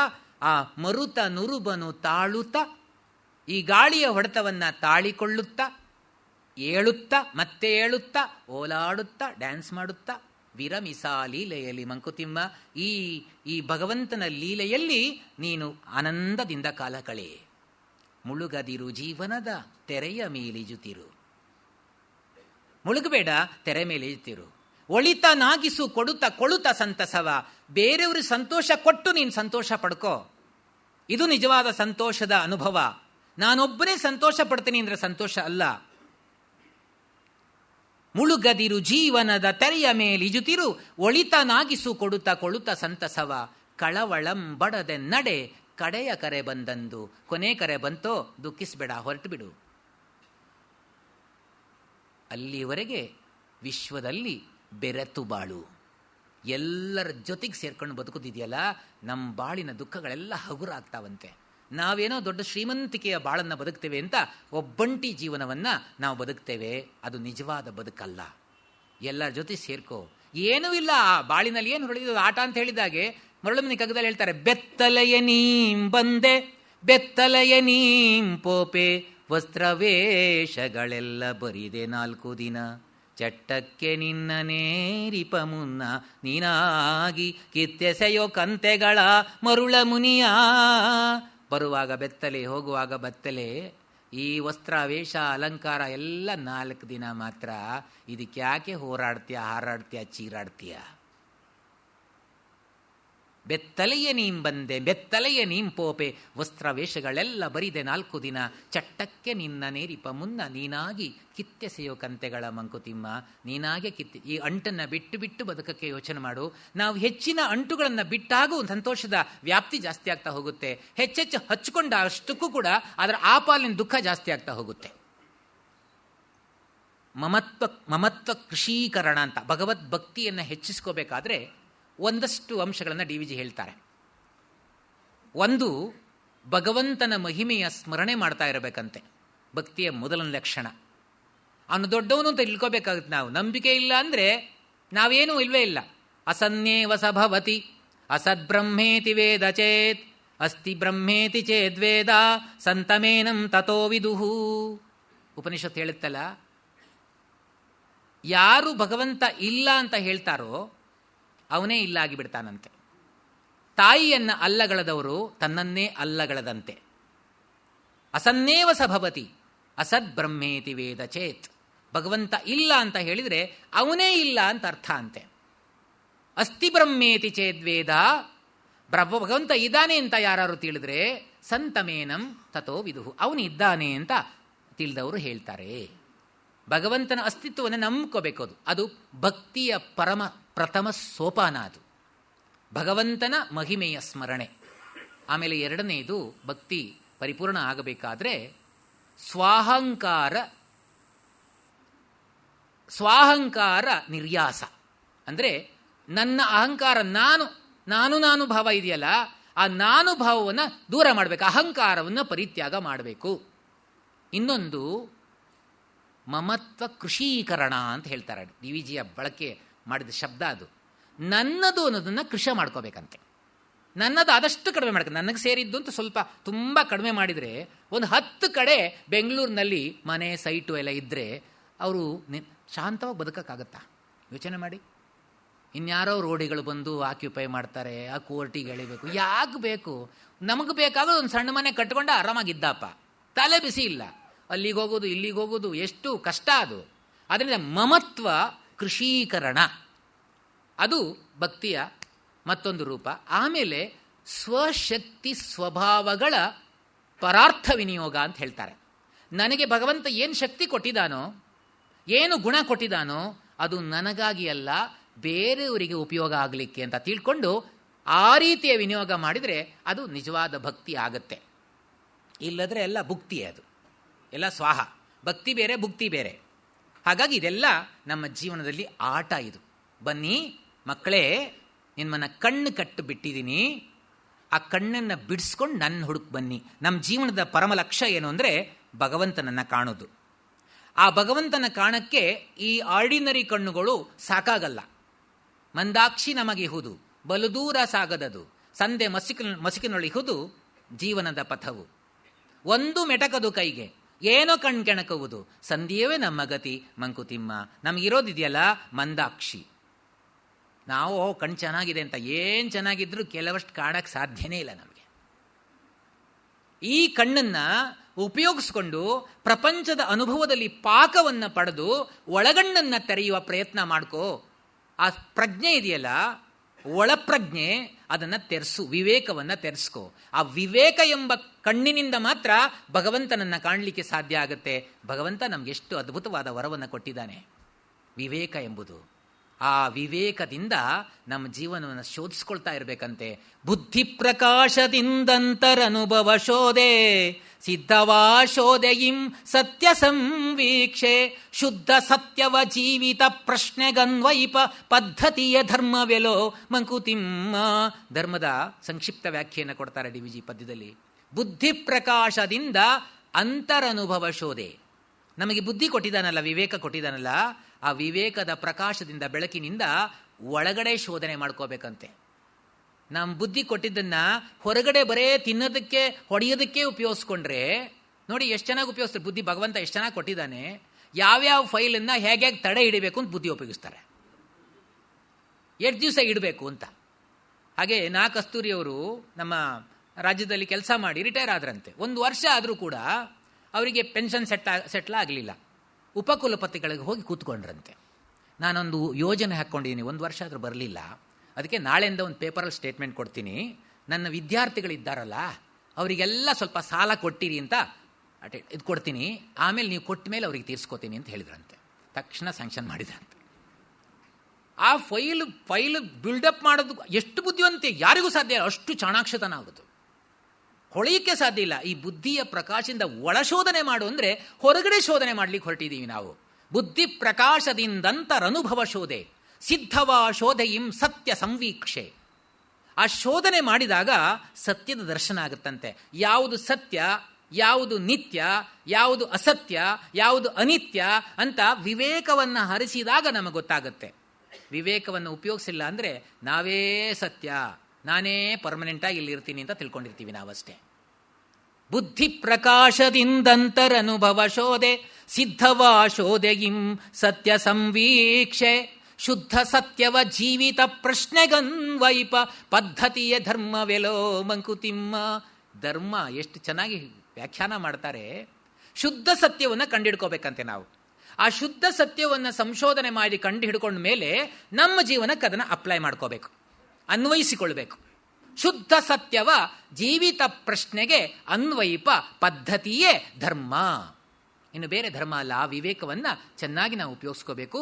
ಆ ವಿವೇಕದ ಕಣ್ಣನ್ನು ತೆರೆದು ನಾವು ನೋಡಿದಾಗ ಭಗವಂತನ ಅಸ್ತಿತ್ವ ಎಲ್ಲ ಕಾಣಿಸುತ್ತೆ. ಆ ಭಗವಂತ ವಿಶ್ವರೂಪನೂ ಹೌದು, ವಿಶ್ವಾತೀತನೂ ಹೌದು. ಭಗವಂತನ ನೋಡಬೇಕು ಅಂದರೆ ಕಣ್ಣು ಬಿಟ್ಟು ಹೊರಗಡೆ ನೋಡಿ ಆ ಭಗವಂತನ ದೃಷ್ಟಿಯಿಂದ ನೋಡಿದ್ರು ಸಾಕು. ಕಣ್ತೆರೆದು ನೋಡು ಚಿತ್ಸತ್ವ ಮೂರ್ತಿಯ ನೃತ್ಯ, ಕಣ್ಮುಚ್ಚಿ ನೋಡು ನಿಶ್ಚಲ ಶುದ್ಧ ತತ್ವ, ಉನ್ಮುಖನು ನೀನೆರಡು ಜಗ ಕಮಿರುತಿರಲಾಗ ಹೃನ್ಮಧ್ಯದಲ್ಲಿ ಶಾಂತಿ ಮಂಕುತಿಮ್ಮ. ಕಣ್ತೆರೆದು ನೋಡು ಚಿತ್ಸತ್ವ ಮೂರ್ತಿಯ ನೃತ್ಯ. ಕಣ್ಣು ತೆರೆದು ನೋಡಿದಾಗ ಆ ಚಿತ್ಸತ್ವ ಮೂರ್ತಿ, ಆ ಭಗವಂತನ ಆ ಲೀಲೆ ಎಲ್ಲ ಕಡೆ ಕಾಣಿಸ್ತಂತೆ. ಗುಡ್ಡ ಬೆಟ್ಟ, ಸೂರ್ಯೋದಯ, ಸೂರ್ಯ ಅಸ್ತ, ಏನ್ ನಮ್ದದು? ಏನಲ್ಲ. ಎಷ್ಟು ಚಂದ ಅಲ್ವಾ? ಒಂದು ವ್ಯವಸ್ಥೆ ಮಾಡಿರ್ತಾನಲ್ಲ ಮನುಷ್ಯ, ಮಾತ್ರ ವ್ಯವಸ್ಥೆ ಹಾಳು ಮಾಡೋದು. ಪ್ರಕೃತಿ ಎಷ್ಟು ಚಂದದಲ್ಲಿ ವ್ಯವಸ್ಥೆ ಮಾಡಿರುತ್ತೆ, ಎಷ್ಟು ಚೆನ್ನಾಗಿ ಪರಿಪೂರ್ಣತೆಯನ್ನು ಮಾಡ್ಕೊಂಡು ಕೆಲಸ ಮಾಡುತ್ತೆ. ಯಾವುದೋ ಕಾಡಿನ ಮಧ್ಯದಲ್ಲಿರುವ ಬಳ್ಳಿ ಸುಂದರವಾದ ಹೂವನ್ನು ಬಿಡುತ್ತಲ್ಲ, ಪ್ರಕೃತಿ ಯಾವತ್ತಾದ್ರೂ ಉದಾಸೀನ ಮಾಡ್ತಾಳ ಕೆಲಸದಲ್ಲಿ? ಎತ್ತಲೋ ಕಾಡು ಮೊಬ್ಬಿನಲ್ಲಿ ಬಳ್ಳಿ, ಚಿತ್ರರಚನೆಗದೇಕೆ ತೊಡಗಿಗಳು ಪ್ರಕೃತಿ, ಕೃತ್ಯಕ್ಕೆ ತಾಂ ತರುವ ಶಕ್ತಿ ಗುಣಪೂರ್ಣತೆಗೆ ಸಾರ್ಥಕವೋ ಜೀವಿತಕ್ಕೆ ಮಂಕುತಿಮ್ಮ. ಯಾವುದೋ ಕಾಡಿನ ಮಧ್ಯದಲ್ಲಿ ಬಳ್ಳಿ ಸುಂದರವಾದ ಚಿತ್ರರಚನೆಗೆ ಹೂವಿನಲ್ಲಿ ಯಾಕೆ ತೊಡಗಬೇಕು? ಕೃತ್ಯಕ್ಕೆ ತಾಂ ತರುವ ಶಕ್ತಿ ಗುಣಪೂರ್ಣತೆಯೇ. ಪ್ರಕೃತಿಯಿಂದ ನಮಗೇನು ಗೊತ್ತಾಗುತ್ತೆ? ನಾವು ಮಾಡುವ ಕೆಲಸ ತುಂಬಿ ತುಂಬಿ ಮಾಡಬೇಕು, ಚಂದ ಮಾಡಬೇಕು. ಕೃತ್ಯಕ್ಕೆ ತಾಂ ತರುವ ಶಕ್ತಿ ಗುಣಪೂರ್ಣತೆಯೇ. ಮಾಡಿದ ಕೆಲಸವನ್ನು ಗುಣಪೂರ್ಣವಾಗಿ ಮಾಡಬೇಕು, ಕಣ್ಕಟ್ಟು ಮಾಡಬಾರದು. ಅದನ್ನೇ ನಮಗೆ ಪ್ರಕೃತಿ ಕಲಿಸ್ಕೊಡ್ತಾಳೆ. ನವಿಲಿಗೆ ಚಿತ್ರ ಬರೆದವರು, ಕನಕದಾಸರು ಹೇಳ್ತಾರಲ್ಲ, ನವಿಲಿಗೆ ಚಿತ್ರ ಬರೆದವರು ಯಾರು, ಪವಳದ ಲತೆಗೆ ಕೆಂಪಿಟ್ಟವರು ಯಾರು, ಸವಿಮಾತಿ ನರಗಣಿಗೆ ಹಸಿರ ಬರೆದವರು ಯಾರು. ಇವೆಲ್ಲ ಮಾಡಿದ ಭಗವಂತ ಕಾಯ್ತಾನೆ. ಯೋಚನೆ ಮಾಡಬೇಡ, ತಲ್ಲಣಿಸದಿರು ಕಂಡ್ಯ ತಾಳು ಮನವೇ, ಎಲ್ಲರನ್ನೂ ಸಲಹುವನು, ಇದಕ್ಕೆ ಸಂಶಯ ಇಲ್ಲ. ಇದನ್ನೆಲ್ಲ ನೋಡಿದಾಗ ಭಗವಂತನ ಸಾಕ್ಷಾತ್ಕಾರ ನಮಗಾಗತ್ತೆ. ಅಷ್ಟಮೂರ್ತಿ ಕಾಳಿದಾಸ ಹೇಳ್ತಾನೆ, ಅಷ್ಟಮೂರ್ತಿ ಸ್ವರೂಪವನ್ನು, ಅವನ ಪ್ರತ್ಯಕ್ಷ ರೂಪವನ್ನು ನಾವು ಕಾಣಬಹುದಂತೆ. ಒಂದು ನೀರು ನಮ್ಮದಲ್ಲ, ನೀರೇ ಭಗವಂತ. ನೋಡಿ ಭಗವಂತ ಹೇಗೆ ಅಂದರೆ, ಭಗವಂತನ ಎಲ್ಲ ಗುಣಗಳು ಅಲ್ಲಿದೆ. ಲೋಟದಲ್ಲಿ ತಗೊಂಡೋದ್ರೆ ಲೋಟದ ರೂಪನ್ನೇ ತಗೋತಾನೆ. ಮಡಕೆ ತಗೊಂಡೋದ್ರೆ ಮಡಕೆ ರೂಪ, ಕೊಡ, ಹಂಡೆ. ಆ ನೀರಿಗೆ ತನ್ನದೇ ಆದ ಆಕಾರ ಇಲ್ಲ, ಭಗವಂತನಿಗೂ ತನ್ನದೇ ಆದ ಆಕಾರ ಇಲ್ಲ. ನಿರ್ಗುಣ ಅವನು, ನಿರ್ಗುಣ ಸತ್ವ ಅವನು. ಅದರಿಂದ ಯಾರು ಯಾವ ರೀತಿಯಲ್ಲಿ ಆರಾಧಿಸಿದ್ರು ಆ ರೀತಿಯಲ್ಲಿ ಅವನು ಅನುಗ್ರಹ ನೀಡ್ತಾನೆ. ಅಯ್ಯೋ ಗಣಪತಿನೇ ಆಗಬೇಕು ಅಥವಾ ಅಮ್ಮನವರೇ ಆಗಬೇಕು, ಇಲ್ಲ, ಅದೇನು ಬೇಕಾಗೇ ಇಲ್ಲ. ನಮಗೆ ಬೇಕಾಗೋದು ಭಕ್ತಿ ಅಷ್ಟೇ. ಒಂದು ಕಲ್ಲನ್ನು ಅದರೊಳಗೆ ಭಾವನೆ ಇರೋದು, ಭಗವಂತ ನೀನು ಇದ್ದಿ ಅಂತ ಆರಾಧನೆ ಮಾಡಿದರೆ ಕಲ್ಲಿನ ರೂಪದಲ್ಲೇ ಬರ್ತಾನೆ ಅವನು. ಯಾವ್ಯಾವ ರೂಪದಲ್ಲಿ ಆರಾಧನೆ ಮಾಡ್ತೇವೋ ಆ ರೂಪದಲ್ಲೇ ನಾನು ಸಿದ್ಧಿ ಆಗ್ತೇನೆ ಅಂತ ಹೇಳೋದು. ಆ ಜಲ ಇದೆಯಲ್ಲ ನೀರಿಂದು, ಅದು ಭಗವಂತನ ರೂಪ ಅಂತೆ. ಪ್ರತ್ಯಕ್ಷ ಭಗವಂತನ ರೂಪ ಕಾಣಬೇಕು ಅಂದ್ರೆ ನೀರು. ಯಾಕೆಂದ್ರೆ ನೀರಿಲ್ಲದೆ ನಮಗೆ ಬದುಕಿಲ್ಲ. ಅವನು ಇಲ್ಲದೆ ಏನಾರು ಬದುಕಕ್ಕಾಗತ್ತಾ? ನೀರಿಲ್ಲದೆ. ಅದಕ್ಕೆ ಜೀವನ ಅಂತ ಒಂದು ಹೆಸರು, ಭುವನ ಅಂತ ಹೆಸರು. ಅದಕ್ಕೊಂದು ಲೋಕವೇ ಅದಂತೆ. ನೀರಿಲ್ಲ ಅಂದ್ರೆ ಬದುಕಿಲ್ಲ. ಅದು ಅಷ್ಟಮೂರ್ತಿ ಸ್ವರೂಪ. ಪಂಚಭೂತಗಳು, ಅದರೊಳಗೆ ಅಗ್ನಿ ನೋಡಿ. ಅಗ್ನಿ ಉಪನಿಷತ್ ಹೇಳ್ತಾರೆ ನೋಡಿ, ಉಪನಿಷತ್ತಲ್ಲಿ ಎಷ್ಟು ಚೆನ್ನಾಗಿ ಕಠೋಪನಿಷತ್ತಲ್ಲಿ ಬರುತ್ತೆ. ಅಗ್ನಿರ್ಯತೈಕೋ ಭುವನಂ ಪ್ರವಿಷ್ಟೋ ರೂಪಂ ರೂಪಂ ಪ್ರತಿರೂಪೋ ಬಭೂವ ಏಕಸ್ತತಾ ಸರ್ವಭೂತಾಂತರಾತ್ಮ ರೂಪಂ ರೂಪಂ ಪ್ರತಿರೂಪೋ ಬಹಿಶ್ಚ ಏಕೋ ವಶಿ ಸರ್ವಭೂತಾಂತರಾತ್ಮ ಏಕಂ ರೂಪಂ ಬಹುಧಾ ಯಃ ಕರೋತಿ ತಮಾತ್ಮಸ್ಥಂ ಏನು ಪಶ್ಯಂತಿ ಧೀರಾಃ ತೇಷಾಂ ಸುಖಂ ಶಾಶ್ವತಂ ನೇತರೇಷಾಂ. ಇದು ಕಠೋಪನಿಷತ್ತಿನ ಉಪನಿಷತ್ತು. ಅಗ್ನಿಯ ಸ್ವರೂಪ ಹೇಳ್ತಾರೆ. ಅಗ್ನಿಯೇ ಭಗವಂತ ಅಂತ. ಅವನು ಹೇಗೆ ಅಂದರೆ, ಅಗ್ನಿ ಯಾವುದರಲ್ಲಿ ನೀವು ಅಗ್ನಿನ ಅದನ್ನ ಪ್ರವೇಶ ಮಾಡಿಸ್ತೀರೋ ಆ ರೂಪ ಪಡ್ಕೋತಾನೆ. ಕಟ್ಟಿಗೆ ತುಂಡು ಡೊಂಕಾಗಿದ್ರೆ, ಹಾವಿನ ರೂಪದಲ್ಲಿ ಇದ್ರೆ ಹಾವಿನ ರೂಪನೇ ತಗೋತಾನೆ ಅವನು. ದೊಡ್ಡ ತುಂಡಾದರೆ ದೊಡ್ಡ ತುಂಡೆ, ಸಣ್ಣ ಕಡ್ಡಿ ಆದರೆ ಸಣ್ಣ, ಎಲೆಗೆ ಬೆಂಕಿ ಕೊಡಿ ಎಲೆ ರೂಪನೇ ಇರುತ್ತೆ, ನಾವು ಮುಟ್ಟುವರೆ ಎಲೆನೇ ಅದು. ಹಾಗೆ ಭಗವಂತ ಅಗ್ನಿರ್ ಯಥೈಕೋ ಭುವನಂ ಪ್ರವಿಷ್ಟ. ಆ ಅಗ್ನಿ ಒಬ್ಬನೇ ಅವನು ಭೂಮಿಗೆ ಪ್ರವೇಶ ಮಾಡಿ ರೂಪಂ ರೂಪಂ ಪ್ರತಿರೂಪೋ ಬಭುವ. ಎಷ್ಟು ರೂಪ ಆಗಿದಾನಲ್ವಾ, ಅದು ಭಗವಂತನ ಸ್ವರೂಪ ಅಲ್ವಾ. ಏಕಸ್ತತಾ ಸರ್ವಭೂತಾಂತರಾತ್ಮ, ಒಬ್ಬನೇ ಇದ್ದುಕೊಂಡು ಎಲ್ಲ ಜೀವಿಗಳ ಒಳಗಡೆ ಇದ್ದಾನಲ್ಲ ಅಗ್ನಿ. ಅಹಂ ವೈಶ್ವಾನರೋ ಭೂತ್ವಾ ಪ್ರಾಣಿನಾಂ ದೇಹಮಾಶ್ರಿತಃ ಪ್ರಾಣಾಪಾನ ಸಮಾಯುಕ್ತಃ ಪಚಾಮ್ಯನ್ನಂ ಚತುರ್ವಿಧಂ ಸರ್ವಸ್ಯ ಚಾಹಂ ಹೃದಿ ಸನ್ನಿವಿಷ್ಟೋ ಮತ್ತ ಸ್ಮೃತಿ ಜ್ಞಾನಮಪೋಹನಂಚ ವೇದೈಶ್ಚ ಸರ್ವೈರಹಮೇವ ವೇದ್ಯೋ ವೇದಾಂತ ಕೃದ್ವೇದ ವಿದೇವ ಚಾಹಂ. ಭಗವಂತ ಹೇಳ್ತಾನಲ್ಲ, ಅಹಂ ವೈಶ್ವಾನರೋ ಭೂತ್ವಾ ಪ್ರಾಣಿನಾಂ. ಯಾವ ಜೀವಿಯಲ್ಲಿ ಅಗ್ನಿ ಇಲ್ಲ ಅಂದ್ರೆ ಬದುಕಕ್ಕೆ ಸಾಧ್ಯ ಇಲ್ಲ. ಜೀವ ಹೊರಟೋಯ್ತು ಅಂದ್ರೆ ದೇಹ ತಣ್ಣಗಾಗತ್ತೆ, ತಣ್ಣಗಾಯ್ತು ಅಂದ್ರೆ ಇಲ್ಲ ಅಂತ ಅರ್ಥ. ಏಕಸ್ತತಾ ಸರ್ವಭೂತಾಂತರಾತ್ಮ ರೂಪಂ ರೂಪಂ ಪ್ರತಿರೂಪೋ ಬಹಿಶ್ಚ ಏಕೋ ವಶಿ ಸರ್ವಭೂತಾಂತರಾತ್ಮ ಏಕಂ ರೂಪಂ ಬಹುಧಾ ಯಃ ಕರೋತಿ. ಒಂದೇ ರೂಪವನ್ನು ನಾನಾ ರೀತಿಯಲ್ಲಿ ಅವನು ತೋರಿಸ್ತಾನಂತೆ ಅಗ್ನಿ. ಅಗ್ನಿಯೇ ಭಗವಂತನ ಸಾಕ್ಷಾತ್ ಸ್ವರೂಪ. ತಮಾತ್ಮಸ್ಥಂ ಬಹುಧಾ ತಮಾತ್ಮಸ್ಥಂ ಏನು ಪಶ್ಯಂತಿ ಧೀರಾಃ. ಯಾವ ಅಗ್ನಿಯನ್ನ, ಯಾವ ಅಗ್ನಿ ಸ್ವರೂಪದ ಪರಮಾತ್ಮನನ್ನ ಧೀರರು ಮಾತ್ರ ತನ್ನ ಒಳಗಡೆ ಇದ್ದಾನೆ ಅಂತ ಕಂಡುಕೊಳ್ತಾರಂತೆ. ಅದಕ್ಕೆ ವಿವೇಕ ಬೇಕು. ಏನು ಪಶ್ಯಂತಿ ಧೀರಾಹ, ಧೀರರು ಮಾತ್ರ ಆ ಅಗ್ನಿ ಸ್ವರೂಪನಾದ ಭಗವಂತ ಇದ್ದಾನೆ. ಅಗ್ನಿ ಇಲ್ವಾ ನಮ್ಮಲ್ಲಿ? ಹಾಗಾದ್ರೆ ಆ ಉಷ್ಣತೆ ಇಲ್ವಾ? ಉಷ್ಣತೆ ಇಲ್ಲದ್ರೆ ನಾವು ಬದುಕಕ್ಕಿರಕ್ಕಾಗತ್ತಾ? ಅವನೇ ಉಷ್ಣತಾ ರೂಪದಲ್ಲಿ ಭಗವಂತ ಇದ್ದಾನೆ. ಅವನಿಲ್ಲ ಅಂದ್ರೆ ಇಲ್ಲ. ಕೆಲವಕ್ಕೆ ನಮಗೆ ಉತ್ತರ ಕೊಡಕ್ಕೆ ಆಗಲ್ಲ. ನಾನು ಅಂತ ಹೇಳ್ತೀವಿ ಅಷ್ಟೇ. ಈ ಜಗತ್ತಿಗೆ ಒಂದು ಸಣ್ಣ ಪ್ರಶ್ನೆ, ಈ ಜಗತ್ತಿಗೆ ಬೀಜ ಮೊದಲು ಬಂತೋ, ಮರ ಮೊದಲು ಬಂತೋ, ಮೊಟ್ಟೆ ಮೊದಲು ಬಂತೋ, ಕೋಳಿ ಮೊದಲು ಬಂತೋ? ಉತ್ತರ ಹೇಳಾಗಿದ್ದೀವ ನಾವು. ಎಷ್ಟೇ ಸಮರ್ಥನೆ ಮಾಡಿದ್ರು, ಎಷ್ಟು ವರ್ಷ ನಾವು ತರ್ಕ ವಿತರ್ಕಗಳನ್ನು ಮಾಡಿದರೂ ಕೂಡ ಇದಕ್ಕೆ ಉತ್ತರ ಕೊಡೋಕ್ಕಾಗಲ್ಲ. ನಾವು ಭಗವಂತನಿಗೇ ಕೊನೆಗೆ ಶರಣಾಗಬೇಕು. ಅವನ ತಂದು ಹಾಕಿದ ನೋಡ್ತೇವೆ ಅಷ್ಟೇ. ತಮಾತ್ಮಸ್ಥಂ ಏನು ಪಶ್ಯಂತಿ ಧೀರಾಹ, ತಮ್ ಆತ್ಮಸ್ಥಂ ಯೇ ಧೀರಾಹ ಅನುಪಶ್ಯಂತಿ. ಆ ಭಗವಂತನನ್ನ, ಅಗ್ನಿಸ್ವರೂಪನ ಭಗವಂತನ ಯಾರು ತನ್ನಲ್ಲಿ ಇದ್ದಾನೆ ಅಂತ ತಿಳ್ಕೊಳ್ತಾರೋ, ತೇಷಾಂ ಸುಖಂ ಶಾಶ್ವತಂ ನೇತರೇಷಾಂ, ಅವರಿಗೆ ಮಾತ್ರ ಶಾಶ್ವತವಾದ ಸುಖ, ಬೇರೆಯವರಿಗೆ ಇಲ್ಲ. ಆದ್ರಿಂದ ಪಂಚಭೂತಗಳ ಸ್ವರೂಪದಲ್ಲಿ ಭಗವಂತನ ದರ್ಶನ, ಸೂರ್ಯ, ಚಂದ್ರ, ಆಮೇಲೆ ಕೊನೆಯದು ಯಜಮಾನ. ಯಾರ್ಯಾರು ಒಳ್ಳೆ ಕೆಲಸ ಮಾಡ್ತಾರೋ ಅವರು ಸಾಕ್ಷಾತ್ ಭಗವಂತನ ಸ್ವರೂಪಿಗಳೇ ಅಂತೆ. ನಮಗೆ ಒಪ್ಕೊಳ್ಳಿಕ್ಕೆ ಸಿದ್ಧತೆ ಇಲ್ಲದೆ ಇರ್ಬೋದು, ನಮ್ಮಲ್ಲಿ ಅಹಂಕಾರ ಇದ್ದರೆ ಒಪ್ಕೊಳ್ಳಲ್ಲ ಅಷ್ಟೆ. ಆ ರೂಪದಲ್ಲಿ ಭಗವಂತ ಬಂದು ಈ ಕೆಲಸ ಮಾಡಿಸ್ತಾನೆ. DVG ಅವರು ಇಷ್ಟೆಲ್ಲ ಮಾಡದೆ ನೋಡಿ ನಾವಿಷ್ಟೆಲ್ಲ ಸಂತೋಷ ಪಡ್ತೀವಿ. ಎಷ್ಟು ನೆಮ್ಮದಿ, ಎಷ್ಟೋ ಜನ ಎಷ್ಟು ನೆಮ್ಮದಿ ಪಡ್ಕೊಂಡಿದ್ದಾರೆ. ನನಗೆ ನಿಜವಾಗಿಯೂ ನನಗೆ ಹೋದಲ್ಲೆಲ್ಲ ಕೆಲವಷ್ಟು ಉದಾಹರಣೆಗಳು ಸಿಗ್ತಾ ಇರ್ತವೆ. ನಮ್ಮ ಸರ್ವೋದಯ ಅಂತ ಕಾಲೇಜಲ್ಲಿ ನಾನು ಒಂದು ಸಲ ಸ್ಪೀಚ್ ಮಾಡುವಾಗ ಒಬ್ಬರು ಮೇಡಮ್ ವಂದನಾರ್ಪಣೆ ಮಾಡುವಾಗ ಅವ್ರು ಹೇಳಿದರು, ನನಗೆ ಆಶ್ಚರ್ಯ, ಯಾವಾಗ ಕೇಳಿದ್ರು ಏನೋ ಗೊತ್ತಿಲ್ಲ, ನನಗೆ ಜೀವನದಲ್ಲಿ ತುಂಬ ಕಷ್ಟ ಇತ್ತು, ಇನ್ನೇನು ಸಾಯಬೇಕು ಅಂತ ಆತ್ಮಹತ್ಯೆ ಮಾಡ್ಕೋಬೇಕು ಅಂತ ನಿರ್ಧಾರಕ್ಕೆ ಬಂದಾಗಿತ್ತು. ನಟೇಶ್ವರು ಸ್ಪೀಚ್ ಕೇಳಿದೆ, ಬದಲಾದೆ. ಇವತ್ತೇನಾದ್ರು ನಿಂತ್ಕೊಂಡು ನಾನು ಮಾತಾಡ್ತಾ ಇದ್ದರೆ ಆ ಕಗ್ಗವೇ ಕಾರಣ ಅಂತ ಹೇಳಿದರು. ನನಗೆ ಎಷ್ಟು ಖುಷಿ ಆಯಿತು. ಆ ಅನುಭವಗಳು ಮೊನ್ನೆದೊಂದು ಹೇಳಿದೆ ನಾನು, ಹೋಟೆಲ್ ಸಪ್ಲೈಯರು ಹೇಗೆ ಬಂದು ಕೇಳ್ತಾ ಇದ್ದ ಅಂತ. ಇಲ್ಲಿ ನಮ್ಮ ವಸಂತ್ ಭಟ್ ಇದ್ದಾರೆ ಕುಮಟಾದಲ್ಲಿ, ಅವರೇ ಸಾಕ್ಷಿ ಬೇಕಾದ್ರೆ ಕೇಳಿ.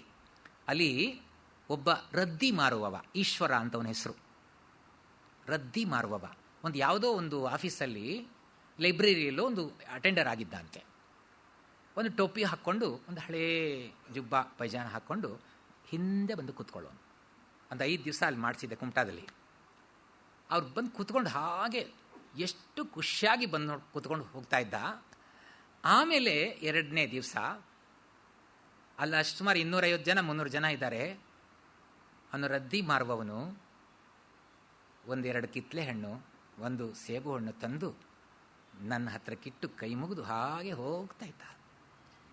ನನಗೆ ಏನು ಮಾಡಬೇಕು ಅಂತ ಗೊತ್ತಾಗಲಿಲ್ಲ. ನಿಜವಾಗಿಯೂ ಕಣ್ಣಲ್ಲಿ ನೀರು ಬಂತು ನನಗೆ.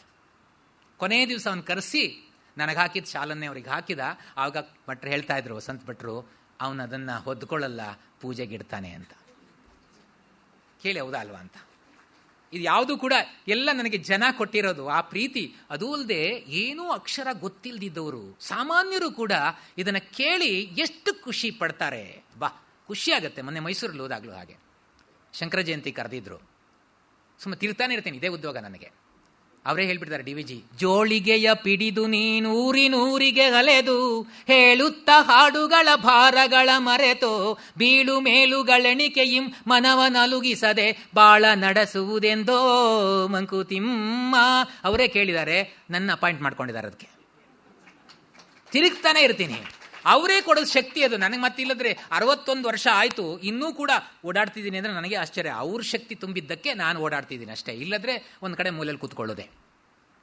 ಅಲ್ಲಿ ಎಲ್ಲ ಒಂದು ಗಂಟೆ ಮಾತಾಡಿ ಅಂದರು. 1 ಗಂಟೆ ಆಯಿತು, ಮುಗಿಸ್ತಾ ಇದ್ದೇನೆ ಅಂತ ಹೇಳಿದ ತಕ್ಷಣ ಅಲ್ಲಿ ಸಾಮಾನ್ಯ ಒಬ್ಬ ಮೈಕ್ ಹಾಕೋನು, ಸಾರ್ 1/4 ಗಂಟೆ ಎಕ್ಸ್ಟೆಂಡ್ ಮಾಡಿ ಸಾರ್ ಅಂತಾನು. ಎಲ್ಲ ಚಪ್ಪಾಳೆ ತಟ್ಬಿಟ್ರಪ್ಪ. ಇಲ್ಲಿ ಎದುರುಗಡೆ ಕೂತ್ಕೊಂಡವರು ಸುಮ್ಮನಿದ್ದಾರೆ. ಅವನು ನಾನು ಮೈಕ್ ಹಾಕ್ತೀನಿ. ಆಮೇಲೆ ಬಂದು ಹೇಳ್ದ, ಸರ್ ಇಂಥ ಮಾತನ್ನ 100-150 ಜನ ಕೇಳೋದಲ್ಲ, 1000 ಜನ ಕೇಳಬೇಕು ಸರ್. ಇದನ್ನ ನಾನು ಫ್ರೀಯಾಗಿ ಮೈಕ್ ಹಾಕೊಡ್ತೀನಿ, ನೀವು ಬರೋದಾದ್ರೆ ಹೇಳಿ, ನಾನು ರೆಡಿ ಇದ್ದೀನಿ ಅಂತ ಹೇಳ್ದ. ಒಬ್ಬ ಮೈಕ್ ಹಾಕೋನಿಗೆ ಎಷ್ಟು ಅದು ಎಷ್ಟು ಚೆನ್ನಾಗಿ ಅದು ಬದಲಾವಣೆ ಆಗುತ್ತೆ ಮನಸ್ಸಲ್ಲಿ. ಹಾಗಾಗಿ ಅಷ್ಟು ಶಕ್ತಿ ಇದೆ. ಅದರಿಂದ ಭಗವಂತ ನಮ್ಮಲ್ಲಿ ಎಲ್ಲ ಕಡೆನೂ ಇದ್ದಾನೆ. ಅವನು ಮಣಿಮಂತ್ರ ತಂತ್ರ ಸಿದ್ಧಿಗಳ ಸಾಕ್ಷ್ಯಗಳದೇಕೆ ಮನಗಾಣಿಸಲು ನಿನಗೆ ದೈವದದ್ಭುತವಾ ಮನುಜರೊಳಗಾಗ ತೋರ್ಪ ಮಹನೀಯ ಗುಣ ಅನುವಾದ ಬೊಮ್ಮನದು ಮಂಕುತಿಮ್ಮ. ತೃಣಕ್ಕೆ ಹಸಿರೆಲ್ಲಿಯದು ಬೇರಿನದೆ ಮಣ್ಣಿದದೆ ದಿನಪನದೆ ಚಂದ್ರನದೆ ನೀರಿನದೆ ನಿನದೆ ತಣಿ ತಣಿವ ನಿನ್ನ ಕಣ್ಣಿನ ಪುಣ್ಯವೋ ನೋಡು ಗುಣಕ್ಕೆ ಕಾರಣ ಒಂದೇ ಮಂಕುತಿಮ್ಮ. ಕುರುಡನಿನ ಚಂದ್ರರನು ಕಣ್ಣಿಂದ ಕಾಣುವನೇ ಅರಿಯುವಂ ಸೋಂಕಿಂದೆ ಬಿಸಿಲು ತಣಿವುಗಳ ನರನು ಮಂತಯ ಮನಸ್ಸಿನ ಅನುಭವದಿ ಕಾಣುವನು ಪರಸತ್ವ ಮಹಿಮೆಯನು ಮಂಕುತಿಮ್ಮ. ಸಾಮಾನ್ಯ ರೂಪದಲ್ಲಿ ಸಂಸಾರಿ ವೇಷದಲ್ಲಿ ಸ್ವಾಮಿ ನಿನ್ನೆಡೆಗೆ ಬರಬಹುದು ವರ ನೀಡಿ, ಮಹಿಮೆ ಕಾಂಬೊಡ ನಿನಗೆ ಸಂಸ್ಕಾರವಿರಬೇಕು, ತಾಮಸಿಗೆ ವರವಿಲ್ಲಿ ಮಂಕುತಿಮ್ಮ. ಎಷ್ಟು ಚೆನ್ನಾಗಿ ಹೇಳ್ತಾರೆ ದೈವದ ಅದ್ಭುತನ. ಮಣಿಮಂತ್ರ ತಂತ್ರ ಸಿದ್ಧಿಗಳ ಸಾಕ್ಷ್ಯಗಳದೇಕೆ, ಮನಗಾಣಿಸಲು ನಿನಗೆ ದೈವದ ಅದ್ಭುತವ. ದೈವದ ಅದ್ಭುತವನ್ನ ಅರ್ಥ ಮಾಡ್ಕೋಬೇಕಾದ್ರೆ ಮಣಿ ಮಂತ್ರ ತಂತ್ರ ಸಿದ್ಧಿ ಯಾವುದು ಬೇಡಂತೆ. ಹೇಗ ಗೊತ್ತಾಗತ್ತೆ? ಮನುಜರೊಳಗಾಗ ತೋರ್ಪ ಮಹನೀಯ ಗುಣ, ಅನುವಾದ ಬೊಮ್ಮನದು ಮಂಕುತಿಮ್ಮ. ಮನುಷ್ಯರಲ್ಲೇ ಭಗವಂತ ನಾನಾ ರೂಪದಲ್ಲಿ ತನ್ನ ಮಹತ್ವವನ್ನು ತೋರಿಸ್ಕೊಳ್ತಾ ಇದ್ದಾರಂತೆ. ಇಲ್ಲೇ ಕುತ್ಕೊಂಡಿದ್ದಾರೆ, ಹೇಳಿದ್ರೆ ಅವರಿಗೆ ಮುಜುಗರ ಆಗತ್ತೆ. ಪತ್ತಿ ಶ್ರೀಧರ್ ಇಷ್ಟೆಲ್ಲ ಮಾಡ್ತಿದಾರಲ್ಲ, ಆ ಶಕ್ತಿ ನೋಡಿ ಯಾವ್ದು ಕೊಡ್ತಿದ್ದಾರೆ. ನಮ್ಮ ವೆಂಕಟನಾರಾಯಣ ನೋಡಕ್ಕೆ ಸಣ್ಣ ವ್ಯಕ್ತಿತ್ವ, ನೋಡಕ್ಕೆ ಅಷ್ಟೇ. ಅವ್ರು ಎಷ್ಟು ಕೆಲಸ ಮಾಡ್ತಿದ್ದಾರೆ ಇಡೀ ಬೆಂಗಳೂರು ಎಲ್ಲರಿಗೂ ಗೊತ್ತಿದೆ. ಎಂಥ ಅದ್ಭುತವಾದ ಸಂಸ್ಥೆಯನ್ನು ಕಟ್ಟಿ ಎಷ್ಟು ಸರಳವಾಗಿರ್ತಾರೆ. ಅವರು ನನಗಿಂತ ಜಾಸ್ತಿ ತಿಳಿದವರು, ಇಲ್ಲಿಗೂ ಬಂದು ಕೂತ್ಕೊಂಡು ಕೇಳ್ತಾರೆ ಅಂದ್ರೆ ಅವ್ರ ಆಶೀರ್ವಾದ ಅಷ್ಟೆ. ಒಬ್ಬ ವ್ಯಕ್ತಿಯಲ್ಲಿ ಆ ಶಕ್ತಿ ಭಗವಂತ ತುಂಬಿದ್ರಿಂದಲೇ 4 ಜನರಿಗೆ ಬೇಕಾಗುವಾಗ ಬದುಕುವಂಥದ್ದು ವ್ಯವಸ್ಥೆ ಅಲ್ವಾ. ಅವನು ಇಲ್ದಿದ್ರೆ ಇದೆಲ್ಲ ಎಷ್ಟು ಬೇಕಾದ್ರೆ ಇಟ್ಕೊಂಡು ತಾವೇ ಆರಾಮಾಗಿರ್ಬೋದಿತ್ತಪ್ಪ, ಮನೇಲಿ ಆರಾಮಾಗಿರ್ಬೋದು. ಇದೆಲ್ಲ ರಿಸ್ಕಿ ಆಗಬೇಕು. ಈ ಸಮಾಜ ಇದೆಯಲ್ಲ, ಸಮಾಜಕ್ಕೆ ತೊಡಸ್ಕೊಳ್ಳೋದು ಇದೆಯಲ್ಲ, ಅದು ಮಗುವನ್ನು ಸಾಂತ್ವನ ಮಾಡಿದ ಹಾಗೆ. ಅದು ಅಳ್ತಾ ಇರುತ್ತೆ, ಕೂಗ್ತಾ ಇರುತ್ತೆ. ನಾವು ಅದಕ್ಕೆಲ್ಲ ತಲೆ ಕೆಡಿಸ್ಕೊಳ್ಳೋದಲ್ಲ. ಎಷ್ಟು ನೋಡಿ, ಒಂದು ಸಂಸ್ಥೆಯನ್ನು ಕಟ್ಟಿದಾಗ ಕಾಲೆಳೆಯೋರು ಹುಟ್ಟುಕೊಳ್ತಾರೆ. ಉಪಕಾರ ಮಾಡ್ಲಿಕ್ಕೆ ಆಗದಿದ್ರೂ ತೊಂದರೆ ಇಲ್ಲ, ಕಾಲೆಳಿಯಕ್ಕೆ ಅವ್ರು ಇರ್ತಾರೆ. ಸೃಷ್ಟಿ ಮಾಡಿದ್ದೆ ಅದಕ್ಕೆ ಭಗವಂತ ಅವ್ರನ್ನ. ಕೆಟ್ಟವ್ರು ಇರ್ತಾರೆ, ಅದನ್ನ ನೋಡಿಕೊಂಡು ನೋಡದಿದ್ದಾಗ ಬರೋಕಂತೆ. ಕಗ್ಗದಲ್ಲಿ ಎಲ್ಲದಕ್ಕೂ ಔಷಧಿ ಇದೆ. ರಾಮ ನಿರ್ದಂದು ರಾವಣನೊಬ್ಬ ನಿರ್ಧನಲ, ಭೀಮ ನಿರ್ದಂದು ದುಶಾಸನನ ದೊರ್ವನ್, ಈ ಮಹಿಯೊಳ್ ಅನ್ಯಾಯಕಾರಿ ಇಲ್ಲದುದೆಂದು ರಾಮ ಭಟನಾಗು ನೀ ಮಂಕುತಿಮ್ಮ. ಎಷ್ಟು ಅದ್ಭುತವಾಗಿ. ರಾಮ ನಿರ್ದಂದು ರಾವಣನೊಬ್ಬ ನಿರ್ಧನಲ, ಭೀಮ ನಿರ್ದಂದು ದುಶಾಸನನ ದೊರ್ವನ್, ಈ ಮಹಿಯೊಳ್ ಅನ್ಯಾಯಕಾರಿ ಇಲ್ಲದುದೆಂದು ರಾಮ ಭಟನಾಗು ನೀನ್. ರಾಮ ಭಟನಾಗು. ಅನ್ಯಾಯ ಮಾಡುವರು ಕೂಡ ಸಜ್ಜನರನ್ನ ಮೇಲೆತ್ತಕ್ಕೆ ಇರದಂಥವ್ರು. ಅದನ್ನು ತಿಳ್ಕೊಂಡ್ಬಿಟ್ರೆ ಅವರು ಇದರಿಂದಲೇ ಈಗ ಸಜ್ಜನಿಕೆ ಸಾಮಾನ್ಯವಾಗಿ ಏನಾಗುತ್ತೆ ಅಂದರೆ, ಸಜ್ಜನರು ಇದ್ದಾರೆ, ದುರ್ಜನರು ಇದ್ದಾರೆ. ದುರ್ಜನರು ಅಡ್ವರ್ಟೈಸ್ಮೆಂಟ್ ಮಾಡ್ಕೊಳ್ಳೋದು ಜಾಸ್ತಿ ಅಷ್ಟೇ. ಆ ತೋರುಗಾಣಿಕೆಗೆ ತುಂಬಷ್ಟೆಲ್ಲ ಫ್ಲೆಕ್ಸಲ್ಲಿ ಹಾಕೋ, ಈಗೆಲ್ಲ ತೆಗೆದಿದ್ದಾರೆ ಬಿಡಿ. ಫ್ಲೆಕ್ಸಲ್ಲಿ ಹಾಕ್ಕೊಂಡ್ರು ಅಂದರೆ ನಾನು ಬರ್ತೀನಿ ಹೊಡಿಲಿಕ್ಕೆ ಮುಂದೆ ಅಂತ ಅರ್ಥ. ಮುಂದೆ ಹೊಡೆಯೋನಿದ್ದೇನೆ ಅಂತ ಮುಖ ಏನೂ ಮಾಡ್ದೆ ಫೋಟೋ ಹಾಕ್ಕೊಂಡು ಪರಿಚಯ ಮಾಡಿಸ್ಕೊಂಡ್ಬಿಡೋದು. ಪಾಪ ಮೂಲಲ್ಲಿ ಇದ್ದವ್ರು ಇದ್ದಾರ, ಕೆಲಸ ಮಾಡೋರು ಎಲ್ಲೂ ಹೊರಗಡೆ ಬರೋದೇ ಇಲ್ಲ. ನಾನು ಯಾವಾಗಲೂ ತಮಾಷೆಗೆ ಹೇಳ್ತಾ ಇರ್ತೀನಿ, ಮಜ್ಜಿಗೆಗೆ ಎಳನೀರಿಗೆ ಅಡ್ವರ್ಟೈಸ್ಮೆಂಟ್ ಬೇಕಾ? ಪೆಪ್ಸಿ ಕೋಲಾ ಹಾಳು ಮಾಡೋಕ್ಕೆ ಎಷ್ಟು ಬೇಕೋ ಅಷ್ಟಕ್ಕೂ ಅಡ್ವರ್ಟೈಸ್ಮೆಂಟು. ಅದನ್ನು ನಾವು ನಂಬುತ್ತೇವೆ. ನೋಡಿ, ಎಲ್ಲೆಲ್ಲಿ ಯಾವುದೋ ಅಡ್ವರ್ಟೈಸ್, ನಿಜವಾದ ಗುಣ ಇದ್ದರೆ ಅದಕ್ಕೆ ಬೇಕಾಗಿಲ್ಲ. ಒಳ್ಳೆಯದಕ್ಕೆ ನಾವು ತಪಸ್ ಮಾಡಿ ಪಡ್ಕೊಂಡ್ರೆ ಅದು ನಮ್ಮನ್ನು ಕಾಪಾಡುತ್ತೆ. ಕೆಟ್ಟದ್ದಕ್ಕೆ ತಪಸ್ ಮಾಡಬೇಕಾಗಿದ್ದೆಲ್ಲ ತಾನಾಗೆ ಬಂದ್ಬಿಡುತ್ತೆ. ಕೆಟ್ಟದ್ದನ್ನು ಕಲಿಸುವಂಥ ಕೋರ್ಸುಗಳು ಯಾವ್ದಾದ್ರು ಇದಾವ? ಏನಿಲ್ಲ. ಇಲ್ಲಿ ಮದ್ಯಪಾನವನ್ನು ಕಲಿಸಿಕೊಡಲಾಗುತ್ತದೆ ಬೋರ್ಡ್ ಇದೆಯಾ? ಯಾವ್ದಾದ್ರು ಇನ್ಸ್ಟಿಟ್ಯೂಷನ್ ಇದೆಯಾ? ಅದು ಹೇಗೆ ಕಲಿತಾರೆ ನೋಡಿ. ಇಲ್ಲಿ smoking habit, it's a good habit ಕಲಿಸ್ಕೊಡ್ತೇವೆ, 3 ತಿಂಗಳು ಕೋರ್ಸು. ಇಲ್ಲ, ಕೋರ್ಸೇ ಬೇಡ ಅವಕ್ಕೆ. ಆದರೆ ಸಂಗೀತಕ್ಕೆ 12 ವರ್ಷ ತಪಸ್ಸು ಮಾಡಿದಾಗ ಕಲಿಬೇಕು ನಾವು. ಭರತನಾಟ್ಯ ಅದೆಲ್ಲ ಶಾಸ್ತ್ರೀಯ ಸಂಗೀತ, ಅವೆಲ್ಲ ಸ್ವರರಾಗ ಗೀತಿಗಳು, ನಾಟ್ಯಾಭಿನೀತಿಗಳು, ಕರೆದೇಳಿಸುವು ಮನಸ್ಸಿನಲ್ಲಿ ನಿದ್ರಿಸುವ ಪರಿಪರಿಯ ಭಾವಗಳ ಗೂಢ ಸ್ವಭಾವಗಳ ಪರಮೇಷ್ಠಿ ಟೀಕು ಕಲೆ ಮಂಕುತಿಮ್ಮ. ನಿಜವಾದ ಕಲೆಗಳು ಏನು ಮಾಡ್ತಾವಂತೆ ಎಷ್ಟು ಚೆನ್ನಾಗಿ ಹೇಳ್ತಾರೆ. ಸ್ವರರಾಗ ಗೀತಿಗಳು, ನಾಟ್ಯಾಭಿನೀತಿಗಳು, ಸ್ವರ ರಾಗ ನೀತಿ ನಾಟ್ಯ ಅಭಿನಯ ಎಲ್ಲ ಕರೆದೇಳಿಸುವು ಮನಸ್ಸಿನಲ್ಲಿ ನಿದ್ರಿಸುವ ಪರಿಪರಿಯ ಭಾವಗಳ ಗೂಢ ಸ್ವಭಾವಗಳ. ಮನಸ್ಸಲ್ಲಿ ಒಳಗಡೆ ನಿದ್ರೆ ಮಾಡ್ತಿರುವಂತಹ ಭಾವನೆಗಳನ್ನ ಕೆರಳಿ ಹೊರಗಡೆ ತರ್ತಾವಂತೆ. ಪ್ರವೀಣ್ ಗೂಳ್ಕಿಂಡಿ ಆ ಕೊಳಲು ಬಾರಿಸ್ತಾ ಇವಾಗ ನೋಡಿ, ನಾವು ನಮ್ಮನ್ನು ಮರಿತೀವಲ್ವಾ. ಎಂಥ ಸ್ವೀಟ್ ವಾಯ್ಸ್ ಅದು. ಅಬ್ಬಾ, ಎಷ್ಟು ಸಾಧನೆ ಮಾಡಿದಾರೆ ಆ ಪುಣ್ಯಾತ್ಮ. ನೋಡಿದರೆ ಭಗವಂತನ ಸ್ವರೂಪ ಅಲ್ಲದೆ ಮತ್ತೆ ಬೇರೆ ನಮಗೆ ಗೆಸ್ ಮಾಡಕ್ಕೆ ಸಾಧ್ಯನೇ ಇಲ್ಲ. ಯಾರು ಅಂತಹ ಸಾಧನೆ ಮಾಡಿದ್ದಾರೆ? ಭಗವಂತನ ಶಕ್ತಿ ಅಲ್ವಾ? ನೋಡಿ, ಅವರೆಲ್ಲ ನಮಗೇನೂ ಗೊತ್ತಿಲ್ಲ, ಕೊಳೋದು ಗೊತ್ತಿಲ್ಲ ಅಂತ ಇಟ್ಕೊಳ್ಳಿ, ನಾದ ಗೊತ್ತಿಲ್ಲ, ರಾಗ ಗೊತ್ತಿಲ್ಲ. ಅದನ್ನು ಕೇಳಿದಾಗ ಎಲ್ಲೋ ಒಳಗಡೆ ಇರುವ ಗೂಢವಾದ ಸ್ವಭಾವವನ್ನು ಕೆದಕಿ ಹೊರಗಡೆ ಬರುತ್ತಲ್ವಾ? ಅಯ್ಯೋ, ನಾನೂ ಕಲ್ತಿದ್ರೆ ಆಗ್ತಿತ್ತು. ಒಂದು ದಿವಸ ಅಷ್ಟೇ, ನೆಕ್ಸ್ಟ್ ಡೇ ಮತ್ತೆ ಹೋಗುತ್ತೆ ಬಿಡಿ. ಸಾಧನೆ ಮಾಡಬೇಕಲ್ಲ. ಸ್ವರರಾಗ ಗೀತಿಗಳು, ನಾಟ್ಯಾಭಿನೀತಿಗಳು ಕರೆದೇಳಿಸುವು, ಮನಸ್ಸಿನಲ್ಲಿ ನಿದ್ರಿಸುವ ಪರಿಪರಿಯ ಭಾವಗಳ ಗೂಢ ಸ್ವಭಾವಗಳ ಪರಮೇಷ್ಟಿಟೀಕು ಕಲೆ ಮಂಕುತಿಮ್ಮ. ಕೊನೆಗೆ ಹೇಳ್ತಾರೆ ಡಿ ವಿ ಜಿ, ಪರಮೇಷ್ಟಿಟೀಕು ಕಲೆಯಂತೆ. ಈ ಕಲೆಗಳು, ಅಭಿನಯಗಳು, ಸಂಗೀತ ಈ ಎಲ್ಲ ಭಾರತೀಯ ಈ ಶಾಸ್ತ್ರಗಳಿದಾವಲ್ಲ, ಅವು ಭಗವಂತನ ಸೃಷ್ಟಿಗೆ ವ್ಯಾಖ್ಯಾನ ಅಂತೆ. ಭಗವಂತನ ಸೃಷ್ಟಿ ಏನು ಅಂತ ಅರ್ಥ ಮಾಡಿಸ್ಕೊಳ್ತಾವಂತೆ.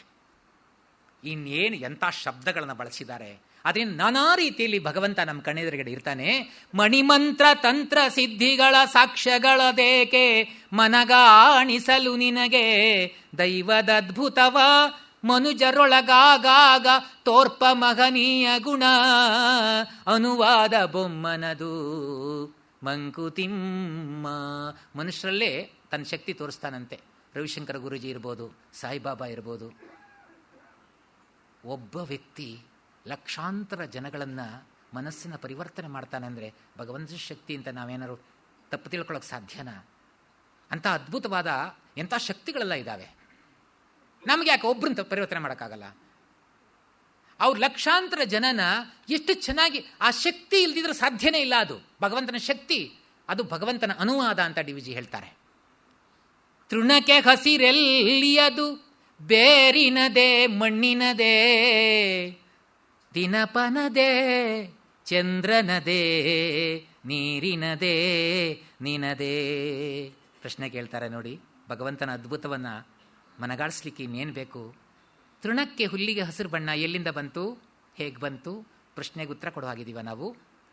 ತೃಣಕ್ಕೆ ಹಸಿರೆಲ್ಲಿಯದು ಬೇರಿನದೇ ಮಣ್ಣಿನದೇ ದಿನಪನದೇ ಸೂರ್ಯನದ, ಚಂದ್ರನದೇ ನೀರಿನದೇ ನಿನದೇ. ಬೇರಿಗ ಬಣ್ಣ ಇಲ್ಲ, ಮಣ್ಣಿಗ ಬಣ್ಣ ಇಲ್ಲ, ಸೂರ್ಯನ ಬಣ್ಣ ಅದಲ್ಲ, ಚಂದ್ರನ ಬಣ್ಣ ಅದಲ್ಲ, ನೀರಿನ ಬಣ್ಣ ಅದಲ್ಲ, ನಿನ್ನ ಬಣ್ಣನೂ ಅಲ್ಲ. ಅದೆಲ್ಲೂ ಇಲ್ಲದ ಒಂದು ಬಣ್ಣ ಬಂತಲ್ಲ ಅದಕ್ಕೆ. ತೃಣಕ್ಕೆ ಹಸಿರೆಲ್ಲಿಯದು ಬೇರಿನದೆ ಮಣ್ಣಿನದೆ ದಿನಪನದೆ ಚಂದ್ರನದೆ ನೀರಿನದೆ ನಿನದೆ. ತಣಿ ತಣಿವ ನಿನ್ನ ಕಣ್ಣಿನ ಪುಣ್ಯವೋ ನೋಡು, ಗುಣಕ್ಕೆ ಕಾರಣ ಒಂದೇ ಮಂಕುತಿಮ್ಮ. ನಿನ್ನ ಪುಣ್ಯ ಅಂತ ತಿಳ್ಕೋ. ಅದನ್ನು ನೋಡಿದ ತಕ್ಷಣ, ಹಸಿರು ಬಣ್ಣ ನೋಡಿದ ತಕ್ಷಣ ಎಷ್ಟು ಖುಷಿ ಆಗುತ್ತೆ. ನಿನ್ನ ಕಣ್ಣಿನ ಪುಣ್ಯದಿಂದಾಗಿ ಬಂದಿದೆ ಅದು. ಒಂದು ಗುಣ ಬರಬೇಕಾದ್ರೆ ಒಂದೇ ಕಾರಣ ಇರುತ್ತಾ? ಎಲ್ಲವೂ ಸೇರಿ ಹಸಿರು ಬಣ್ಣ ಬಂದಿದೆ. ಕುರುಡನಿನ ಚಂದ್ರರನು ಕಣ್ಣಿಂದ ಕಾಣುವನೆ, ಅರಿಯುವಂ ಸೋಂಕಿಂದೆ ಬಿಸಿಲು ತಣಿವುಗಳ. ನರನು ಮಂತಯ ಮನಸ್ಸಿನನುಭವದಿ ಕಾಣುವನು, ಪರಸತ್ವ ಮಹಿಮೆಯನು ಮಂಕುತಿಮ್ಮ. ಉದಾಹರಣೆ ಹೇಗೆ ಕೊಡ್ತಾರೆ ನೋಡಿ. ಕುರುಡ ಸೂರ್ಯನ ಕಣ್ಣಕ್ಕೆ ಕಾಣಲ್ಲ, ಚಂದ್ರನ ನೋಡಕ್ಕಾಗಲ್ಲ ಅವನಿಗೆ. ಕುರುಡನಿನ ಚಂದ್ರರನು ಕಣ್ಣಿಂದ ಕಾಣುವನೇ, ಅರಿಯುವಂ ಸೋಂಕಿಂದೆ ಬಿಸಿಲು ತಣಿವುಗಳ. ಬಿಸಿಲು ಬಂದಾಗಲೂ ಗೊತ್ತಾಗುತ್ತೆ, ತಣಿವು ಬಂದಾಗಲೂ ಗೊತ್ತಾಗುತ್ತೆ ಅಲ್ವಾ ಅವನಿಗೆ.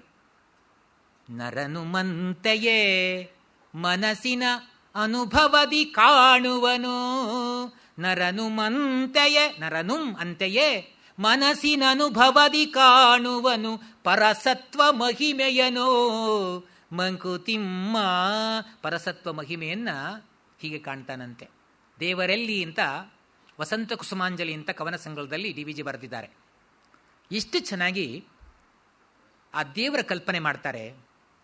ಮೀನೊಂದು ವಾರಿಧಿಯೊಳಾನಂದದಿಂದಿರುತ್ತ ತಾನೊಂದು ದಿನವೆಂದಿ ತಚ್ಚರಿಯೊಳು, ನಾನಂಬುದಿಯ ವರ್ತಮಾನವನು ಕೇಳಿರ್ಪೆ ನಾನಂಬುದಿಯ ವರ್ತಮಾನವನು ಕೇಳಿರ್ಪೆ ನಾನೀರ ರಾಶಿಯನ್ನು ಕಾಣ್ಬುದೆಂತೂ.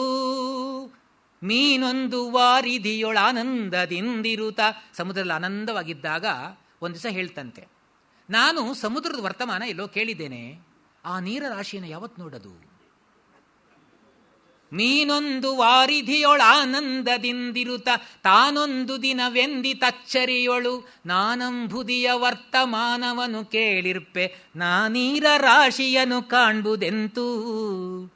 ಖಗಮೊಂದದೊಂದು ದಿನ ಗಗನದೊಳ್ಪಾರುತಲಿ ಮಿಗೆ ಸಂತ ಸಂದಳೆದು ಪೇಳ್ದುದಿಂತು. ಜಗದಿ ಮಾರುತನೆ ಜೀವಿಗಳ ಬದುಕಿಪನೆಂತು ಬಗದಿರ್ಪರವನನ ಕಾಣ್ಬುದೆಂತೂ. ಗಗನದಲ್ಲಿ ಪಕ್ಷಿಯು ಹಾಗೆ ಹೇಳ್ತಂತೆ. ಒಂದು ಪಕ್ಷಿ ಎಲ್ಲ ಜಗತ್ತಿನಲ್ಲಿ ಮಾರುತನೆ, ಗಾಳಿಯೇ ಎಲ್ಲರನ್ನೂ ಬದುಕಿಸದಂತೆ, ನಾನು ಅವನನ್ನು ಕಾಣೋದು ಯಾವಾಗ? ಗಾಳಿ ಇಲ್ದಿದ್ರೆ ಹಾರಕ್ಕಾಗಲ್ಲ, ಅದ್ರ ಬಗ್ಗೆ ಗೊತ್ತಿಲ್ಲ. ಎರಡು ಉದಾಹರಣೆ ಕೊಟ್ಕೊಂಡು ಆಮೇಲೆ ಮೂರನೇದಕ್ಕೆ ಬರ್ತಾರೆ. ನರನು ಮಂತೆಯೇ ಸತತ ಮಿರುತಲಾ ಪರಮನೊಳೆ ಪರಮಾತ್ಮ ನಿರ್ಪೆಡೆಯ ತಿಳಿಯದಿಗನೋ. ಪರಿಕಿಸಿದೊಡಾಪರಾತ್ಪರ ನೆತ್ತಲೆತ್ತಲು ಮೆರೆಯುತಿಗ ನೆನಿತೆನಿತೋ ರೂಪಗಳೊಳು. ನರನು ಮಂತೆಯ ಸತತ ಮಿರುತಲಾ ಪರಮನೊಳೆ. ಮನುಷ್ಯನು ಹಾಗೆ ನಿರಂತರವಾಗಿ ಪರಮಾತ್ಮನ ಅನುಗ್ರಹದಲ್ಲೇ ಇರುದವನು. ಆದರೂ ಪರಮಾತ್ಮ ನಿರ್ಪೆಡೆಯ ತಿಳಿಯದಿಗನೋ, ಭಗವಂತ ಎಲ್ಲಿದ್ದಾನೆ ಗೊತ್ತಿಲ್ಲ ಅವನಿಗೆ. ಪರಿಕಿಸಿದೊಡಾಪರಾತ್ಪರ ನೆತ್ತಲೆತ್ತಲು, ಪರೀಕ್ಷೆ ಮಾಡಿ ನೋಡಿದರೆ, ಒಳಗಣ್ಣ ತೆರೆದು ನೋಡಿದರೆ ಆ ಭಗವಂತ ಎಲ್ಲೆಲ್ಲೂ ಇದ್ದಾನೆ. ಮೆರೆಯುತಿಗ ನೆನಿತೆನಿತೋ ರೂಪಗಳೊಳು, ಯಾವ್ಯಾವುದು ರೂಪದಲ್ಲಿ ಇದ್ದಾನೆ ಅದು ನೋಡುವ ಕಣ್ಣು ಬೇಕು ನಮಗೆ. ಹಾಗೆ ಕುರುಡನಿನ ಚಂದ್ರರನು ಕಣ್ಣಿಂದ ಕಾಣುವನೆ ಅರಿಯುವಂ ಸೋಂಕಿಂದೆ ಬಿಸಿಲು ತಣಿವುಗಳ. ನರನು ಮಂತೆಯ ಸತತ ಅರಿವು ಸೋಂಕುಗಳ, ನರನು ಮಂತೆಯ ಸತತ. ಕುರುಡನಿನ ಚಂದ್ರರನು ಕಣ್ಣಿಂದ ಕಾಣುವನೆ ಅರಿಯುವಂ ಸೋಂಕಿಂದ ಬಿಸಿಲು ತಣಿವುಗಳ. ನರನು ಮಂತೆಯ ಮನಸ್ಸಿನ ಅನುಭವದಿ ಕಾಣುವನು ಪರಸತ್ವ ಮಹಿಮೆಯನು ಮಂಕುತಿಮ್ಮ. ಗಗನ ಬಿಸಿ ಗವಸಾಗಿ ಕೆರೆಗಳಾವಿಗೆಯಾಗಿ ಜಗದುಸಿರೆ ಹೊಗೆಯಾಗಿ ಧಗಧಗಿಸುವಂದು ಒಗೆದೆತ್ತಣಿನೋ ರಾತ್ರಿಯಲ್ಲಿ ಧರೆಗೆ ತಂಪೆರೆವ ಮುಗಿಲವಲೋ ದೈವ ಕೃಪೆ ಮಂಕುತಿಮ್ಮ. ದೈವ ಕೃಪೆ ಹೇಗೆ ಬರುತ್ತೆ ಅಂತ ಹೇಳ್ತಾರೆ ನೋಡಿ. ಗಗನ ಬಿಸಿ ಗವಸಾಗಿ ಕೆರೆಗಳಾವಿಗೆಯಾಗಿ ಜಗದುಸಿರೆ ಹೊಗೆಯಾಗಿ ಧಗಧಗಿಸುವಂದು ಒಗೆದೆತ್ತಣಿನೋ ರಾತ್ರಿಯಲ್ಲಿ ಧರೆಗೆ ತಂಪೆರೆವ ಮುಗಿಲವಲು ದೈವ ಕೃಪೆ ಮಂಕುತಿಮ್ಮ. ದೈವ ಕೃಪೆ ಹೇಗೆ ಬರುತ್ತೆ ಅಂತ ಪ್ರತ್ಯಕ್ಷೀಕರಿಸಿಬಿಡ್ತಾರೆ. ಇನ್ನೇನು ಬೇಕಾಗೇ ಇಲ್ಲ ನಮಗೆ. ಎಷ್ಟು ಶಕ್ತಿ ಇದೆ, ವಾಕ್ಶಕ್ತಿ ಭಗವಂತನ ಆ ಕೃಪೆಯಿಂದ ನಮಗೆ ಏನೂ ಬೇಕಾಗಿಲ್ಲ. ಕಗ್ಗ ಓದ್ತಾ ಇದ್ರೆ ಭಗವಂತ ಕಾಣಿಸ್ತಾನೆ. ಅದನ್ನೇ ಕಣ್ತೆರೆದು ನೋಡು ಚಿತ್ಸತ್ವ ಮೂರ್ತಿಯ ನೃತ್ಯ, ಕಣ್ಮುಚ್ಚಿ ನೋಡು ನಿಶ್ಚಲ ಶುದ್ಧ ತತ್ವ. ಕಣ್ತೆರೆದು ನೋಡಿದಾಗ ಭಗವಂತನ ಸ್ವರೂಪ ಕಾಣುತ್ತಂತೆ. ನಮ್ಮದಲ್ಲದನ್ನು ನಾವು ನೋಡಿದಾಗ ನಾವು ಬಿಟ್ಟು ಉಳಿದವರು ಏನೆಲ್ಲ ಇದ್ದಾರೆ, ನಾವು ಕೂಡ ಸೇರ್ಕೊಂಡಿದ್ದೀವಿ. ಪ್ರಕೃತಿಯಲ್ಲಿ ಏನೆಲ್ಲ ಕಾಣ್ತೀವಿ, ಭಗವಂತನ ವೈಚಿತ್ರ್ಯಗಳು ನಮಗೆ ಸಾಕ್ಷಾತ್ಕಾರ ಆಗುತ್ತಲ್ಲ. ಹೊರಗಡೆ ದರ್ಶನ ಆದಮೇಲೆ ಕಣ್ಣು ಮುಚ್ಚಿ ನೋಡಬೇಕಂತೆ. ಕಣ್ಣು ಮುಚ್ಚಿ ನೋಡಿದಾಗ ಆ ನಿಶ್ಚಲ ತತ್ವದ ಸಾಕ್ಷಾತ್ ದರ್ಶನ ಆಗುತ್ತಂತೆ. ನಿನಗೆ ಎರಡೂ ಲೋಕಕ್ಕಿದೆಯಪ್ಪ, ನೀನು ಕಣ್ಣು ತೆರೆದ್ರೂ ಭಗವಂತನ ಕಾಣ್ಬೋದು, ಕಣ್ಣು ಮುಚ್ಚಿದ್ರೂ ಭಗವಂತನ ಕಾಣ್ಬೋದು. ಅದರಿಂದ ಯಾಕೆ ನೀನು ಸೋಮಾರಿತನ ಮಾಡ್ತೀಯಾ? ಉನ್ಮುಖನು ನೀನೆರಡು ಜಗಕ ಮಿರುತಿರಲಾಗ ಹೃನ್ಮಧ್ಯದಲ್ಲಿ ಶಾಂತಿ ಮಂಕುತಿಮ್ಮ. ಸಾಮಾನ್ಯ ರೂಪದಲ್ಲಿ ಸಂಸಾರಿ ವೇಷದಲ್ಲಿ ಸ್ವಾಮಿ ನಿನ್ನೆಡೆಗೆ ಬರಬಹುದು ವರ ನೀಡಿ. ಮಹಿಮೆ ಕಾಂಬೊಡೆ ನಿನಗೆ ಸಂಸ್ಕಾರವಿರಬೇಕು, ತಾಮಸಿಗೆ ವರವೆಲ್ಲಿ ಮಂಕುತಿಮ್ಮ. ಸಾಮಾನ್ಯ ರೂಪದಲ್ಲಿ ಬರಬಹುದು, ಸಂಸಾರಿ ವೇಷದಲ್ಲಿ ಬರ್ಬೋದು, ಸ್ವಾಮಿ ನಿನ್ನೆಡೆಗೆ ಬರಬಹುದು, ಬಂದು ವರ ಕೊಡ್ತಾನಂತೆ. ಮಹಿಮೆ ಕಾಂಬೊಡೆ ನಿನಗೆ, ಭಗವಂತನ ಮಹಿಮೆ ಕಾಣಬೇಕಾದ್ರೆ ನಿನಗೊಂದು ಸಂಸ್ಕಾರ ಬೇಕು. ಸಂಸ್ಕಾರ ಇಲ್ದಿದ್ರೆ ಕಾಣಕ್ಕಾಗಲ್ಲ. ಈ ಕಗ್ಗ ಕೇಳಬೇಕಾದ್ರೆ ಒಂದು ಸಂಸ್ಕಾರ ಬೇಕು. ಸಂಸ್ಕಾರ ಇದ್ದರೆ ಮಾತ್ರ ಇಲ್ಲಿಗೆ ಬರಲಿಕ್ಕಾಗತ್ತೆ. ನನ್ನ ಭಾಗ್ಯ ಶ್ರೋತೃಗಳೆಲ್ಲ ಎಂಥ ಅದ್ಭುತ ಶ್ರೋತೃಗಳು ಸಿಗ್ತಾರೆ ನನಗೆ. ಯಾವತ್ತೂ ಇಷ್ಟರವರೆಗೆ ಎಷ್ಟೋ 2500 ಚಿಲ್ಲರೆ ಮಾಡಿದ್ದೀನಲ್ಲ, ಒಂದು ಸಭೆಯಲ್ಲೂ ಶಿಲ್ಲಿ ಹಾಕುವ ಶ್ರೋತೃಗಳು ಬರಲಿಲ್ಲ ನನಗೆ. ಫಿಲ್ಟರ್ ಆಗಿ ಬರ್ತಾರೆ. ಇದು ನಿಜವಾದ ಶ್ರೋತೃಗಳು ಅಂದರೆ ಇದು ಕಗ್ಗದ ಶ್ರೋತೃಗಳು. ಅವರೇ ನಮ್ಮನ್ನು ಬೆಳೆಸಿರೋದು. ಸಾಮಾನ್ಯ ರೂಪದಲ್ಲಿ ಸಂಸಾರಿ ವೇಷದಲ್ಲಿ ಸ್ವಾಮಿ ನಿನ್ನೆಡೆಗೆ ಬರಬಹುದು ವರ ನೀಡಿ, ಮಹಿಮೆ ಕಾಂಬೊಡೆ ನಿನಗೆ ಸಂಸ್ಕಾರವಿರಬೇಕು, ತಾಮಸಿಗೆ ವರವೆಲ್ಲಿ ಮಂಕುತಿಮ್ಮ. ಅಜ್ಞಾನಿಗೆ ವರ ಕೊಡ್ತಾನ? ಇದನ್ನು ಹೇಳಿದಾಗ ತುಮಕೂರಲ್ಲಿ ಒಂದು ಸಲ ಕಾರ್ಯಕ್ರಮ ಆದಾಗ ಜಯಪ್ರಕಾಶ್ ಅಂತ ಸರ್ವೇಯರು ಅವರು ಅವರಿಗಾದ ಅನುಭವ ಹೇಳಿದರು. ಕಾಶಿಗೆ ಹೋಗಿದ್ರಂತೆ ಅವ್ರ ಬಾಸು, ಅವರು ಸರ್ವೇ ಆಫೀಸರು. ಅಲ್ಲಿ ಹಣ್ಕಾಯಿ ಎಲ್ಲ ಮಾಡಿಸಿದ್ರಂತೆ. ಒಬ್ಬ ಭಿಕ್ಷುಕ ಬಂದಂತೆ. ಇವರು ಭಿಕ್ಷುಕರ ಬಗ್ಗೆ ತಾತ್ಸಾರ ಇತ್ತು ನನಗೆ, ಏನೂ ಕೊಡ್ತಿರ್ಲಿಲ್ಲ, ನಾನು ಭಾಳ ಕಂಜೂಸ್ ಬೇರೆ. ಅವ್ರು ನೋಡಿದ ತಕ್ಷಣ ಆಗ್ತಿರ್ಲಿಲ್ಲ. ದುರ್ಗುಡ್ಕೊಂಡು ನೋಡಿದೆ ಒಂದು ಸಲ, ಆದ್ರೂ ಬಿಡಲಿಲ್ಲ. ಏನಾರು ಕೊಡಿ ಅಂತ ಕೇಳ್ದ. ಆ ನೈವೇದ್ಯ ಮಾಡಿದ ಬಾಳೆಹಣ್ಣನ್ನು ಒಂದು ಕೊಟ್ರಂತೆ. ಅವನು ಕೈ ಮುಗಿದು ಹೋದ. ಅದರೊಳಗೆ ತೃಪ್ತಿ ಆಯ್ತು ಅವನಿಗೆ. ಕೈ ಮುಗಿದು ಹೋಗ್ತಾ ಇದ್ದ. ಅಷ್ಟೊತ್ತಿಗೆ ಅವನು ಎದುರುಗಡೆ ಹೋಗುವಾಗ ಒಂದು ಹಸು ಬಂತಂತೆ. ಹಸು ಬಂದಾಗ ಆ ಭಿಕ್ಷುಕ ಏನು ಮಾಡಿದ್ನಂತೆ, ಆ ತೊಟ್ಟನ್ನು ಮಾತ್ರ ತೆಗೆದು ಬಾಳೆ ಹಾಗೆ ಇಡೀ ಬಾಳೆಹಣ್ಣ ಹಸು ಕೊಟ್ಟು ಕೈ ಮುಗಿದು ಹೋಗ್ತಾ ಇದ್ದಂತೆ. ನನಗೆ ಆ ಘಟನೆ ನನ್ನನ್ನು ಪೂರ್ತಿ ಪರಿವರ್ತನೆ ಮಾಡಿಬಿಡ್ತು. ಯಾವ್ಯಾವ ರೂಪದಲ್ಲಿ ಭಗವಂತ ಇರ್ತಾನೆ ಹೇಳಲಿಕ್ಕೆ ಸಾಧ್ಯ ಇಲ್ಲ ಅಂತ ಹೇಳಿದರು. ಎಷ್ಟು ಅನುಭವಗಳು ಬರ್ತಾವೆ. ಹುಲ್ಲಾಗು ಬೆಟ್ಟದಡಿ ಮನೆಗೆ ಮಲ್ಲಿಗೆಯಾಗು, ಕಲ್ಲಾಗು ಕಷ್ಟಗಳ ಮಳೆಯ ವಿಧಿಸುರಿಯೇ, ಬೆಲ್ಲ ಸಕ್ಕರೆಯಾಗು ದೀನ ದುರ್ಬಲರಿಂಗೆ, ಎಲ್ಲರೊಳಗೊಂದಾಗು ಮಂಕುತಿಮ್ಮ. ಅಂದಿಗಂದಿನ ಕೆಲಸ ಸಂದನಿತರಲಿ ತೃಪ್ತಿ, ಕುಂದದುಬ್ಬದ ಮನಸ್ಸು ಬಂದುದೇನಿರಲಿ, ಬಂಧುಮತಿ ಲೋಕದಲ್ಲಿ ಮುಂದೃಷ್ಟಿ ಪರಮದಲ್ಲಿ ಹೊಂದಿರಲಿ ವಧು ಪುಣ್ಯ ಮಂಕುತಿಮ್ಮ. ಜಗದ ಕಲ್ಯಾಣದೊಳಗ ಆತ್ಮ ಕಲ್ಯಾಣವನು, ಜಗದ ಬೀದಿಗಳಳು ನಿಜಾತ್ಮ ಯಾತ್ರೆಯನು, ಜಗದ ಜೀವಿತದಿ ನಿಜ ಜೀವಿತದ ಪೂರ್ತಿಯನು, ಬಗೆಯಲರಿತವನೇ ಸುಖಿ ಮಂಕುತಿಮ್ಮ. ಸರ್ವಾರ್ಥ ಸಹಭಾಗಿತೆಗೆ ರಾಷ್ಟ್ರ ಕುಲವರ್ಗ, ಸರ್ವದಣು ತಾನೆನು ತೋರ್ವರ್ವ ಮನುಜನ್, ಸರ್ವ ಜೀವ ಸಮೃದ್ಧಿ ಕನುಗೂಡಿ ದುಡಿಯುತ್ತಿರೆ, ಪರ್ವ ಒಂದಿಳ ಗೆಲವೋ ಮಂಕುತಿಮ್ಮ. ಇರುವ ಕೆಲಸವ ಮಾಡು ಕಿರಿದೆನದೆ ಮನವಿಟ್ಟು, ದೊರೆತುದ ಹಸಾದವೆಂದುಣ್ಣು ಗೊಣಗಿಡದೆ, ಧರಿಸು ಲೋಕದ ಭರವ ಪರಮಾರ್ಥವನು ಬಿಡದೆ, ಹೊರಡು ಕರೆ ಬರಲಳದೆ ಮಂಕುತಿಮ್ಮ. ಶರಣುವಗು ಜೀವನ ರಹಸ್ಯದಲ್ಲಿ ಸತ್ವದಲ್ಲಿ, ಶರಣು ಜೀವನವ ಸುಮವೆನಿಪ ಯತ್ನದಲ್ಲಿ, ಶರಣಂತರಾತ್ಮ ಗಂಭೀರ ಪ್ರಶಾಂತಿಯಲಿ, ಶರಣು ವಿಶ್ವಾತ್ಮದಲ್ಲಿ ಮಂಕುತಿಮ್ಮ. ನಿತ್ಯ ಮಂಗಳವಿರಲಿ ನಿತ್ಯ ಸಂತಸವಿರಲಿ, ನಿತ್ಯ ವ್ಯದ ಇರಲಿ ತಾಳಲಿಕೆ ತಳ್ಳಲಿಕೆ, ಸತ್ಯ ನಿನಗಂತರಾತ್ಮ ಜ್ಯೋತಿ ಬೆಳಗಿರಲಿ, ಸತ್ಯ ಜಯ ಧರ್ಮ ಜಯ ಮರುಳ ಮುನಿಯ ಜಯವೆನ್ನು ಜೀವಕ್ಕೆ, ಜಯ ಜೀವ ಲೋಕಕ್ಕೆ, ಜಯ ಜೀವ ಮೂಲಕ್ಕೆ, ಜಯ ಜೀವಿತಕ್ಕೆ, ಜಯ ನಿರಂತರ ಜೀವ ನಾಟಕ ವಿಧಾತಂಗೆ, ಜಯ ನಿರ್ಮಮಾತ್ಮಂಗೆ ಮರುಳ ಮುನಿಯ. ಎಲ್ಲರಿಗ ಮೀಗ ನಮೋ ಬಂಧುಗಳೇ ಭಾಗಿಗಳೇ, ಉಲ್ಲಾಸವಿತ್ತವರೇ ಮನವ ತೊಳೆದವರೇ, ತೊಳ್ಳು ಜಗ ಸಾಕು ಬಾಳ್ ಎನಿಸಿ ಗುರುವಾದವರೇ, ಕೊಳ್ಳಿರಿ ನಮನವನು ಮಂಕುತಿಮ್ಮ.